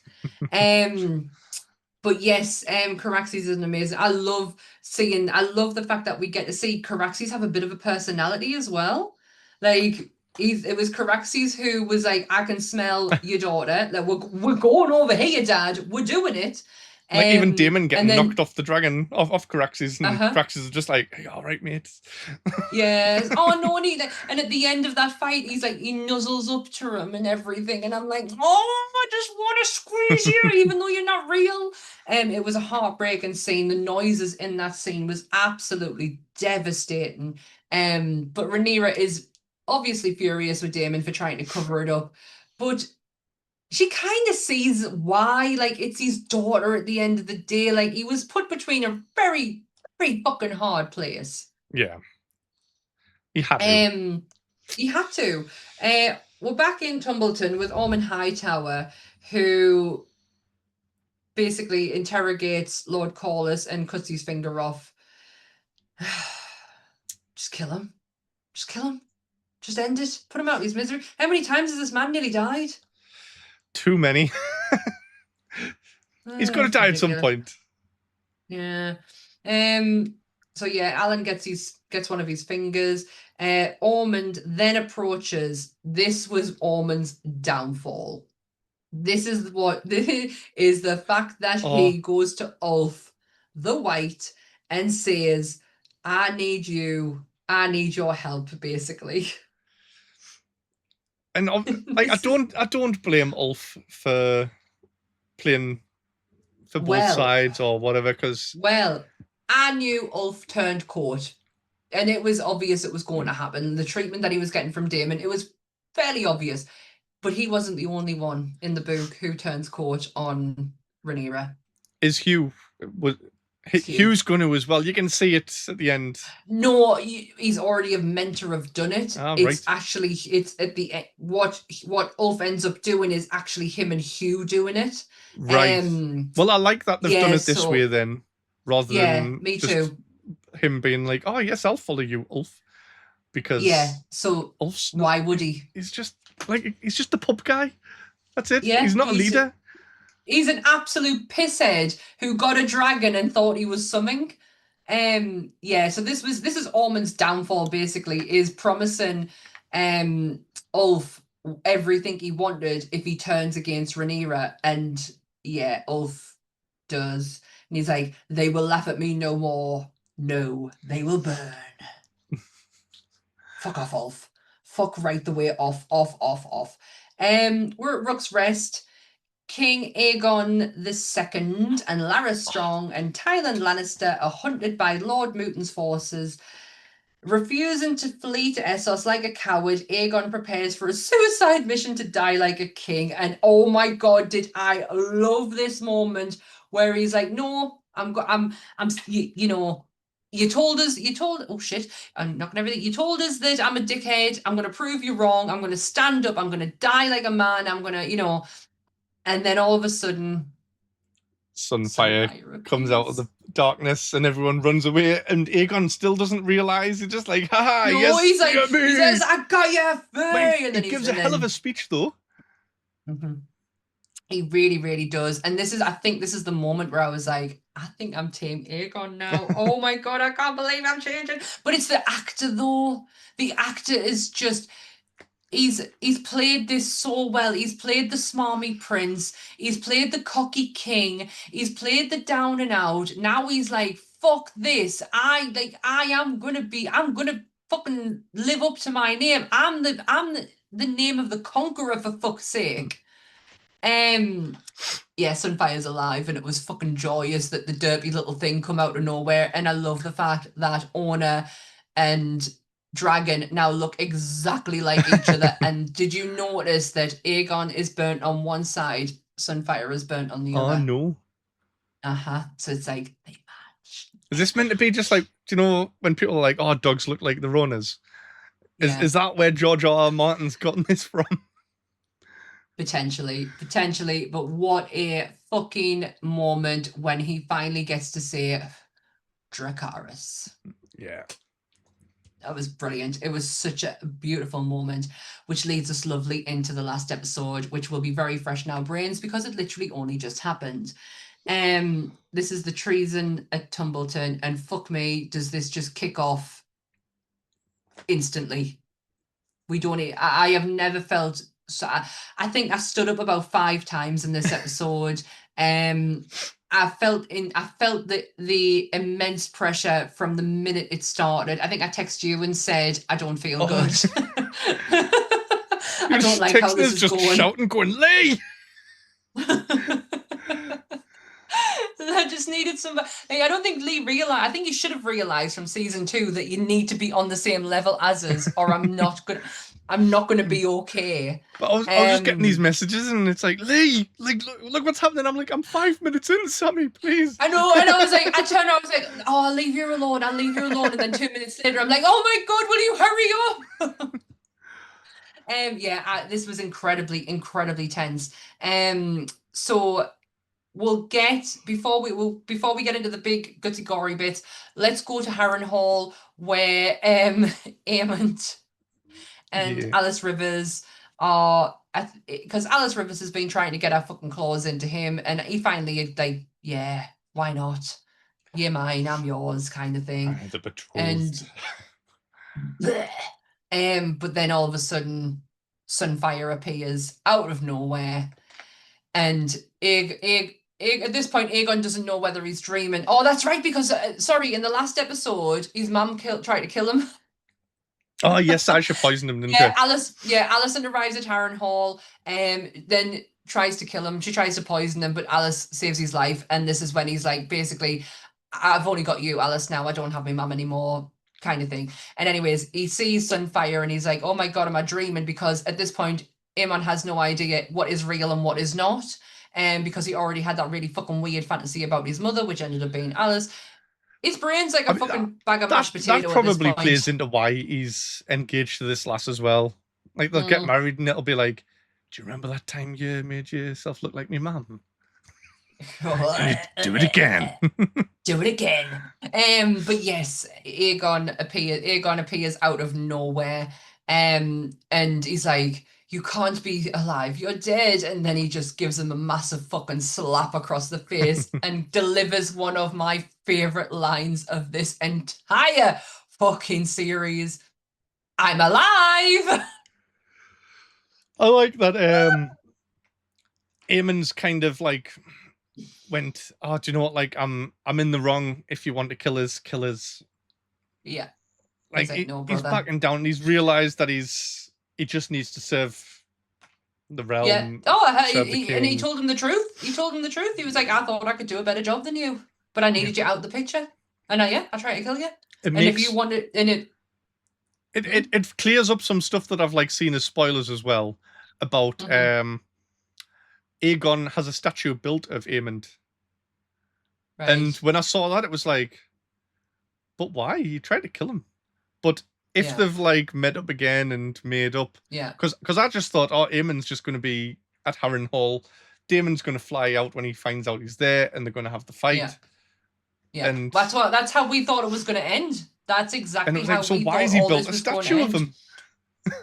Yeah. So Aegon gives him the what is actually going to happen. I'm not going to kill you. I'm going to you're going to get Vhagar, because he realizes that in order to do whatever he's going to do next, he's going to need dragons, and he's going to need Vhagar. He has Yeah. to. Vhagar is one of the biggest, if not the biggest dragon at this point. So Aegon, Aemond, Sunfire, and Vhagar are then going to take the capital, and he says, as long as I get on that fucking throne, brother, we'll call it quits. Yeah. Well, everything will be forgiven. So yes, we get that. Then we get Rhaenyra the Cruel starting. So Rhaenyra has an absolute meltdown because she finds out that Aegon is alive. And Damon's like, who gives a shit? This is like your testing point. This is where you're gonna have to start fucking manning up a bit. And then all of a sudden, this Star Trek villainess comes out, and she just like transforms through talking High Valyrian to Daemon into this absolute dickhead. Yeah. I've got no time for her. I'm sick of her. I just want it to hurry up and get eaten by a dragon. She's awful to Baelor. Absolutely horrible. Baelor's like giving her some home truths, and she's taking none of it. She just fucking snaps at her. She force feeds Helaena to eat food, which was horrific to watch. Absolutely horrible. She then says, right, that's it. I'm taking Alan, we're going to the High Septon, and I am getting ordained today. Today. And he says, no, you're fucking not. And she delivers a line that is, I am the queen, the old man forgets. And Alan kills him. I don't know why she couldn't do it again. Like, I think I'm just stuck with the Northerners, where it's like, whoever deals the sentence should swing the sword. But yep, I agree. And then she goes to the town folk, and this is what has pissed a lot of people off, a lot of the fan base off, is that she told the entirety of King's Landing she is the prince that was promised. But apparently she never does in the book. All right, I didn't know that. Yeah, apparently she doesn't. She never claims that she's the prince that was promised. I was a bit annoyed that it's like all to do with a line. It's like a secret prophecy that's only passed down from generation to generation, and she's just told everyone. She's gone and fucking told everyone that the White Walkers are coming, and she's the one who's going to stop them. I mean, you've got fucking centuries to go before that happens, but okay, Rhaenyra. Yeah, she wasn't. It's like she always knew what the prophecy was. Daemon knows what the prophecy is. It reiterates to her later on and tells her what it is again, and then she just, it's like Chinese whispers. It's like she's just gone delusional. And yeah, I must admit though, her armor that she had on looked fucking amazing. The chainmail, the crown. Christ knows what was going on with the eye makeup, but I loved every bit of it. She did look like a Star Trek villain though. Yeah. I know what you mean. I can see it. Yeah. She gets rid of her Mistress of Whispers, Mysaria. She cuts ties with her, who then ends up telling Helaena, "You fucked," basically. Do not trust the queen. They had a thing as well, didn't they? Yeah. The White Worm. Mysaria had a thing with, yeah, she had a thing with Daemon and Rhaenyra. She was playing both sides. But yeah, she ends up telling Helaena, do not trust the queen. She's coming for your child. And Helena's already had this prophecy, like this vision that that's what's going to happen. which will let it play into the end part. And then we are basically in Tumbleton for the rest of the episode, and oh my god, it is so fucking good. What do you call him? Ormond Hightower has done the worst of the worst. He has got his men all around Tumbleton, but what he's done is put children on Women the and children front, first. like pretty much.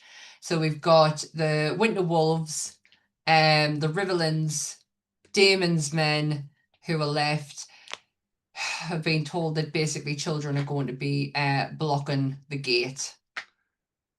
Yeah. And Daemon's trying to find a strategy on how to get around that. And I love it when he says to Roddy, "Are you still prepared to die for your queen?" And he's like, "Yep." And he's like, "But you can't die until the gate's open." He went, "Yeah, gate open the open, gate, then I die." then die. Then die. Yeah, they try to come up with a strategy that is, he says, because basically the country's watching, and we have to keep Rhaenyra's. There's some things that we can't do, and killing children is basically one of them. Ormond's running around like, "Where's Ulf? Where's Ulf? Where is Ulf the White?" Ulf, He's passed Ulf out. who was meant to be his secret weapon, with his dragon, goes missing, and it sends Ormond into a fucking tailspin. However, what do you call him? Darion and his uncle. I've been saying his name the whole time, and now I'm forgetting it. What's his name? Gwaine? I have literally been saying his name the entire time. Is it Gwaine or not? Gwaine. Yeah. Gwaine, yeah. He tells Gwaine basically this is what his secret plan is to use Ulf. He's using children. It's gonna get horrific. Maybe we should treaty with these. Maybe we should. And this is where Gwaine tries to come up with a peace offering, and he tries to trade Corlys to Daemon. Daemon I don't think doesn't Daemon give a cared. shit. We couldn't give two shits about He was just him. like, "Oh, he's my prisoner now." Yeah. And basically what they were trying to say is split the kingdom. She can rule over the 7 kingdoms, but give Darion the lower part of it. Give him something. But yeah, he says no, basically. And I love the fact that Roddy's like, "Can I just kill him? Can we just get this over with?" And it just all breaks loose. Rodrik manages to get through the gate. Well, basically, Caraxes gets through the gate. Yeah. Is this what you're on about with the neck thing? Yeah, I loved it when they're on the field and you've got the Winter Wolves doing their like chant, their like war chant, and then you've got Daemon like going Caraxes, and then all of a sudden you just see Caraxes come booling in. Like, it was amazing. There was some stupid people in this battle mind. There was, so I saw like maybe 3 or 4 people climbing into this like straw hut and like putting the roof back down, and it's like, that'll protect you from the dragons that breathe fire. Like, hide in the most flammable thing you can find. Even if they didn't know that Ulf was coming, Caraxes was there. Like, Daemon had Caraxes. If Daemon's going to be there, Caraxes is not going to be far behind him. But yeah, another stupid person, the child with the stick that saw Roderick and went, funny. "Look at this giant unit of a man who looks like something." I will hit him in the back of the leg. Yeah. Get his ankles. I'll hit him in the back of the leg. He got what was coming to him. Well, Ormond Hightower basically hightails out because he's found out that Ulf's gone missing and he's not there, and he tries to find him, and the fact that he finds him on the toilet, and obviously Ormond with his smell thing freaks the fuck out and starts being sick, while his mate John Roxton basically is like, "Get the fuck out and get up." And this is where Ulf is like, "Do you know what? Fuck this. Fuck you. Fuck them. I'm going out for myself here." And he just fucking starts blazing the whole place up. Yeah. Just there's no line between blacks and greens. He's just going for anyone and everything. Caraxes breaks the gate. Go on. Just when he does, like, because he starts off just attacking the blacks at first, but then he kind of turns after a while, and this is where, oh, actually, no, this is getting ahead of a bit, because we get Ormond against Roderick, don't we? We don't. We get, so we have Caraxes breaks the gate with his big giant neck. Yeah. Everyone gets in. So Roderick, when he's up on the thingy, realizes he's getting past the gate now. Now he can die. However, because he's still alive, he's like, I want Ormond Hightower. I'm not dying until I've got Ormond Hightower. Ormond is back in the fight. Well, he's running away basically, because Roderick's after him. That's when the kid taps him on the back of the leg, and that's when Roderick delivers the fucking axe to the face to the kid. Yeah. And he chases after Ormond. You've got Ulf going fucking hell for leather, literally right across the fields to all blacks, all greens. You've got Daemon fighting John Roxton. Right, that's who that was. I didn't know who it was, because he had like a big helmet on, and I couldn't see his face. He's got Dark Sister with him. The sword he was using was Dark Sister, which is the Conqueror's sword. I didn't know that. Yeah, you've got them two going at each other, and it looks like Daemon's like for it, like really for it. Yeah. Until there's like some collapsing happens. Something collapse, yeah, and it separates them, which saves Daemon's life basically. Then you've got Ormond running away from Roderick, not before he cuts Roderick's arm off. Oh yes. Roddy starts screaming, but still has it in him, because the minute he cuts his arm off, blood splats in Ormond's face. Ormond goes to be sick, and that is when Roderick gives the fatal stab to Ormond right up the ring. Oh yes. What does he say? And it's like, that is a true. Yep, that's it. That's exactly what he says. It's a real northern fucking. And then he sees Ulf, what he's about to do. And because he's accomplished everything, Roddy's ready to die, opens his arms up and embraces the flames that hit him and Ormond in the face. Oh. He went out like a true Northman, like a badass. Honestly, that character didn't get enough airtime. But what we did get, I loved every single second. Tommy Flanagan fucking nailed it. Probably the best death. Absolutely amazing. The coolest death, at least, in Game of Thrones or House of the Dragon. Yep, coolest death. Now, this is one thing I didn't actually pick up on. Did Darian survive? I think he might have. Because there was people looking for him. Was it Gwen looking for him? Yeah, so the last thing you see of him is he's trying to free Tessaron, which is his, I can't say it right, he's dragon. And the last thing you see is Gwen trying to find him after he vanishes in all this rubble, and it's just Gwen trying to find him in the debris. So he is a massive question mark on what's happening with Darion. We've then, so that's basically Tumbleton gone. Yeah. Ulf is like fucking annihilated everyone. This is probably the most tragic part of the whole thing. Now, earlier on, before Rhaenyra force-fed Helaena, she told her of a butterfly prophecy. And she talks about these blue butterflies who are what are beautiful, and that Rhaenyra, I'm just Rhaenyra putting two and two together with stuff here now. Yeah, so she says this to Rhaenyra just before she force feeds her, and it's just this look. It's one of her visions, and she's telling her about these beautiful butterflies. They're only blue. They're only in King's Landing, and they, Rhaenyra just.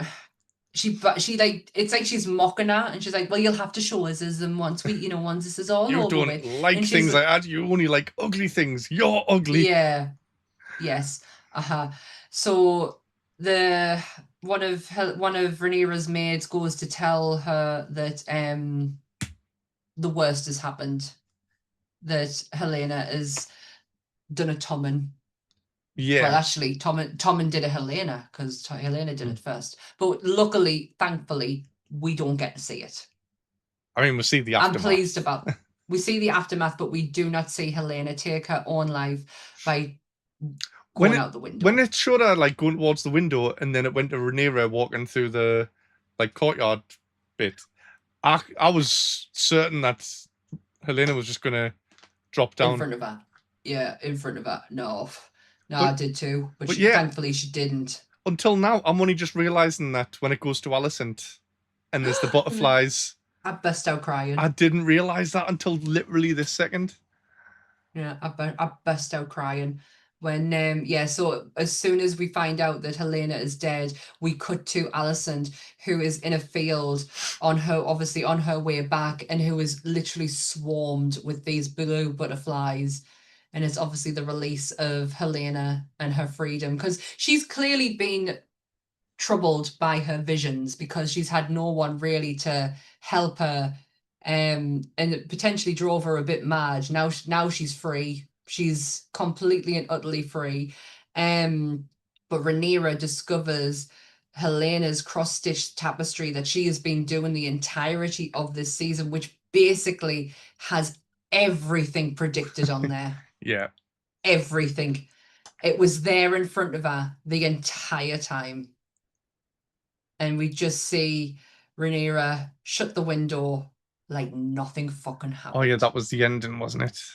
Cut Yeah. to black. The season ends on an ominous cliffhanger. Huge hammers dragging Vermithor flies rideless in the chaos, while Caraxes aggressively pursues Ulf and Silverwing through the sky.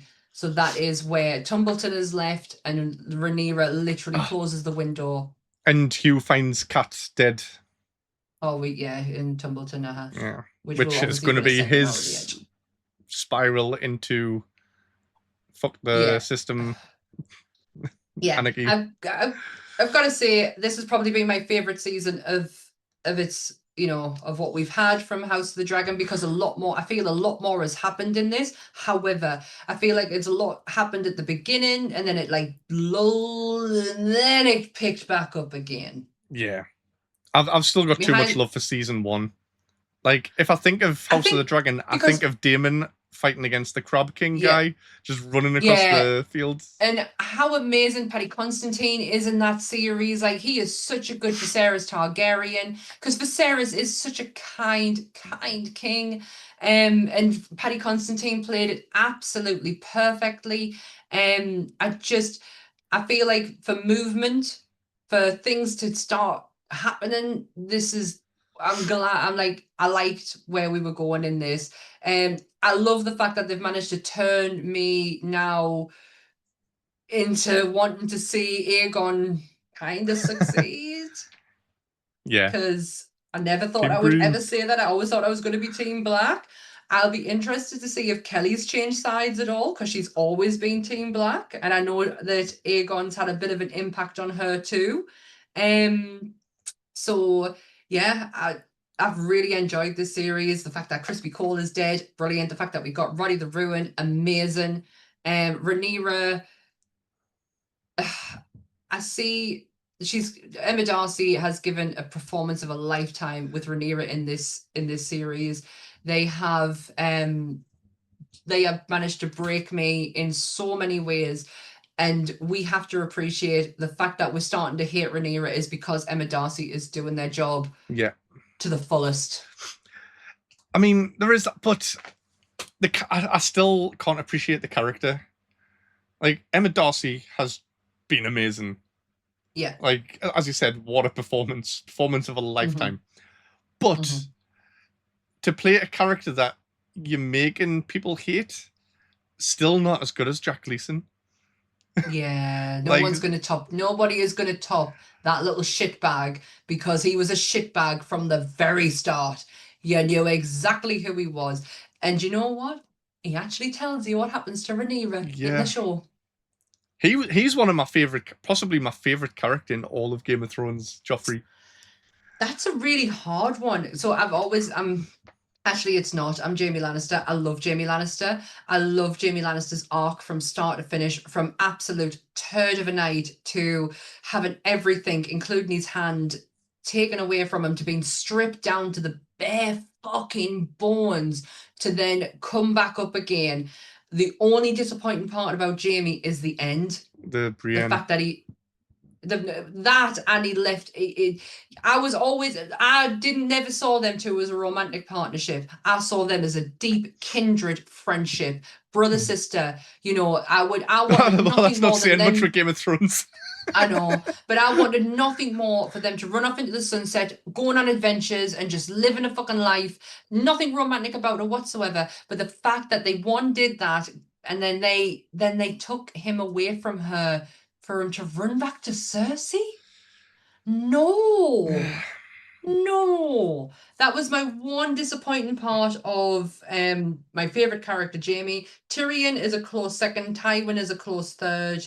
I love Tywin Lannister from start to finish. He was exactly who Charles Dance. Exactly, Charles Dance. He's just like, oh, I'll just cut this deer up for real. It's no bother. No, and I love the scenes between him and Arya when they're in Harrenhal, and how much of it he was being a teacher to her and everything. I love that. I love Tywin. And Tywin's story is exactly how it is in the books. Yeah. But for me, all of these characters, I love all of these characters that you've just mentioned. Mm-hmm.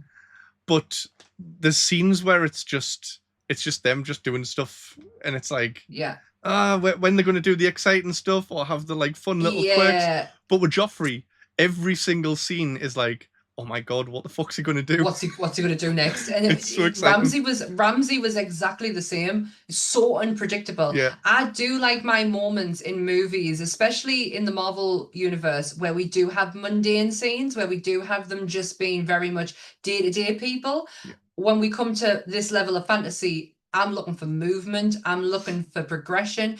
I hated the fact that Daenerys sat on her fucking hands for as long as she did until she eventually decided to fucking do something. And this is why I loved in series 3 that Rhaenyra did not hesitate. When she was told now is the time, she did it. She took the throne straight away, no hesitation, because Daenerys, how fucking long was she over the Narrow Sea for? Like, come on. Oh, I know what they were trying to do. They were laying groundwork and everything like that. Blah, blah, blah, blah, blah. Okay, she had 3 dragons. Fucking use your dragons. I mean, the dragons were too small. They couldn't have done a lot back then. So she just turned into Abraham Lincoln trying to free all the slaves. But she still had them, though. She still had some, like these. She had a Dothraki army, I suppose, as well. Exactly. She had that from series 1, and she still did nothing. But at series 1, she was not going after the throne, so that's pointless. It was Viserys who was going after the throne then. She couldn't give 2 fucks. She just wanted to go back to Pentos. She wanted to go back to the home with the red door. That's all she wanted to do. Mm. But I love Daenerys as a character, but I think I love book Daenerys more than I love TV show Daenerys. I mean, that's probably because bad Daenerys hasn't showed up in the books yet.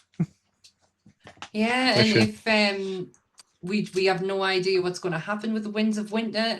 George R.R. Martin put out a blog post not long ago, and actually I saw probably one of the first angry. I don't want to say angry. Kelly doesn't really get angry, but she was incredibly irritated in this video. George R.R. Martin put a blog post out, hasn't put one out for a long time, and basically confirmed that he doesn't know what's happening with the Winds of Winter. He's going through a lot. He's got health issues. He's lost people. He's going through some shit, and he reminded everyone, you care about these characters. I deeply care about this world. Like, I created this. If you think that I don't have any feelings in this, you are sadly mistaken. Because that's all he's had over the last few years is where's the Winds of Winter? But how many other books has he written since? Is it Feast for Crows? Is that the last one? Yeah, Feast for Crows. But you've got to remember it's not Feast for Crows. It's the one with the lion on the cover. Well, if it's the white hardback with the lion. Yes, face. I can see it. Okay. I've got that. I can see. I can't. But he's remember what wrote they're called. so many other books and like little short Oh, he stories. will have. He did Elden Yeah, Ring. He wrote the game Elden Ring. yeah. And it's I like, know, why but are you doing this? You could be writing your maybe fucking book. he could be. He could, and the thing is, this is his world.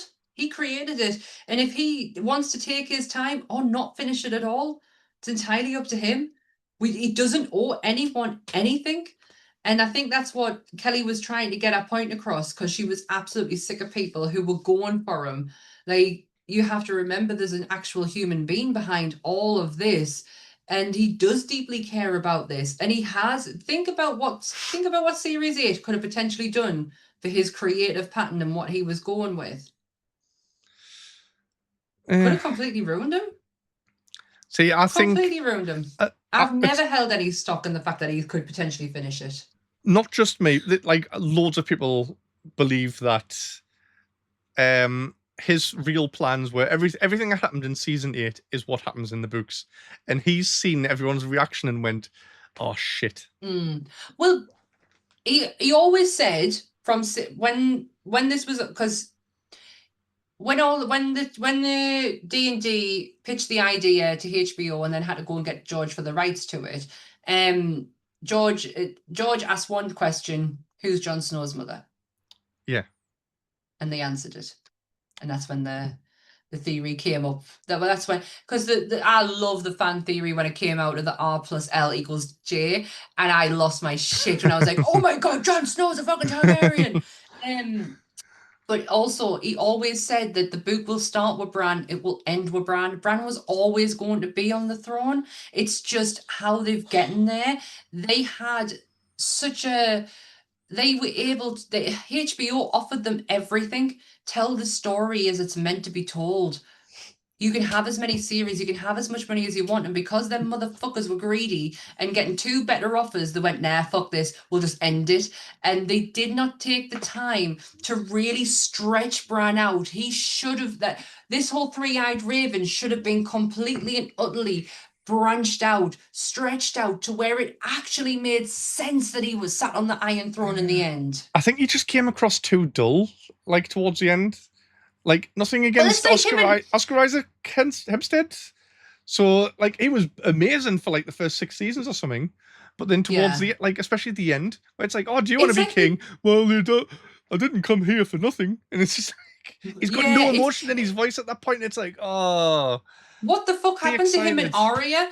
Did they have like a character transplant when they become different people? Because Arya did exactly the same. They fucked that character up as well. Like her going off to Braavos and with the Faceless Men, that should have been absolutely immense. That should have been dragged out, again, drawn out. We should have seen her training in full action. But no, we get a brief little training montage like fucking Rocky, and then all of a sudden went to believe that she is like this fucking master assassin. Fuck right off. No. D&D. I said I wasn't going to get angry. I'm not going to get angry. I'm too tired. Let's wrap this bad boy up because we've been going a long time, which I had a feeling we would. We had a lot to cover. Oh, maybe next time we could just split it into 2. Yeah, maybe in 2 years' time. Easier to like recap 4 episodes and then do another 4. Yeah, maybe that's a good idea. Yeah, lessons learned. We just knew that we wanted to be on top of this because we didn't see the point of doing it next week when everyone's like fucking over House of the Dragon and they're pissed off at the fact now they have to wait 2 years for the next series. I'm pissed off about that. All the stuff that happened. Oh. Yeah. Let's wrap this up. Right. Okay. So I'm trying to think if there's anything that I need to announce. Oh, what's coming out on Sunday? Sunday is Becca is taking over the Sunday podcast on her own, interviewing. I don't know the person's name. I still don't know because I'll find out in the episode. But it's someone from DragonCon. Oh, very nice. We'll be finding out about all the stuff that happened. That is going to happen at DragonCon because it's in September. Because I did actually do a little bit of research. But I just don't know the name of the person that is on the podcast, and I'm very sorry about that. But I'm Brilliant. sure it'll be amazing. Becca's wonderful, and Yes. it'll be a fun episode. Yes. So you've got that to look forward to. Got that to look forward to. You got Anime Club. You've got Monsters. The latest Monsters episode went out on Monday, and that was my pick for Slashoween, Summer Party Massacre. Next week's Dan's pick, and it's the Poughkeepsie Files. I say that with a question mark because I've not watched it yet. That rings a bell. Like I've definitely not seen it, but the name sounds familiar. I've not seen it, but Dan's been wanting to do it for a long time, and she's put it into her pick of Slashoween, and so that comes out next Monday. Anime Club, I said, but I don't know what they're doing. I do know that I am recording an episode for Marvel this week, so that'll be coming out. What film are you up to? Quantumania. Mordok. You know that it's totally pointless to the fucking story now because we're not doing the Kang thing anymore. So they should bring Kang back at some point in the future and just recast him. They've done it with other people. Rhodey got recast. Yeah, they were fine with that. They were totally fine with that. I just need to get through this until Doomsday. I just need to power through, basically. I said I would finish it. I'm gonna have to finish it. Only 4 months. Though we're in 4 months left till Doomsday. I know. And Adam's getting really excited because he's just realised that Endgame's coming out at the cinema again and is going to have additional footage in. And I was like, get on the fucking bandwagon. Come on, people. The beat Avatar in the top grossing movies scenes. Yep. That's what they are. It's the only reason they're doing it. Only reason. But we don't give a shit because we're going to be there. So yeah, that's all I'm doing. Doomsday, Marvel. And this is my last time you'll see me on here for a very, very, very, very long time. And I can't say the line. I can't say the same bat time thing because today is Wednesday. No. According to us being in the future by 1 day because today is Tuesday. We time traveled. Yeah. So all I'll say is take us away, Sammy. Stay nerdy, everyone. Bye. Bye.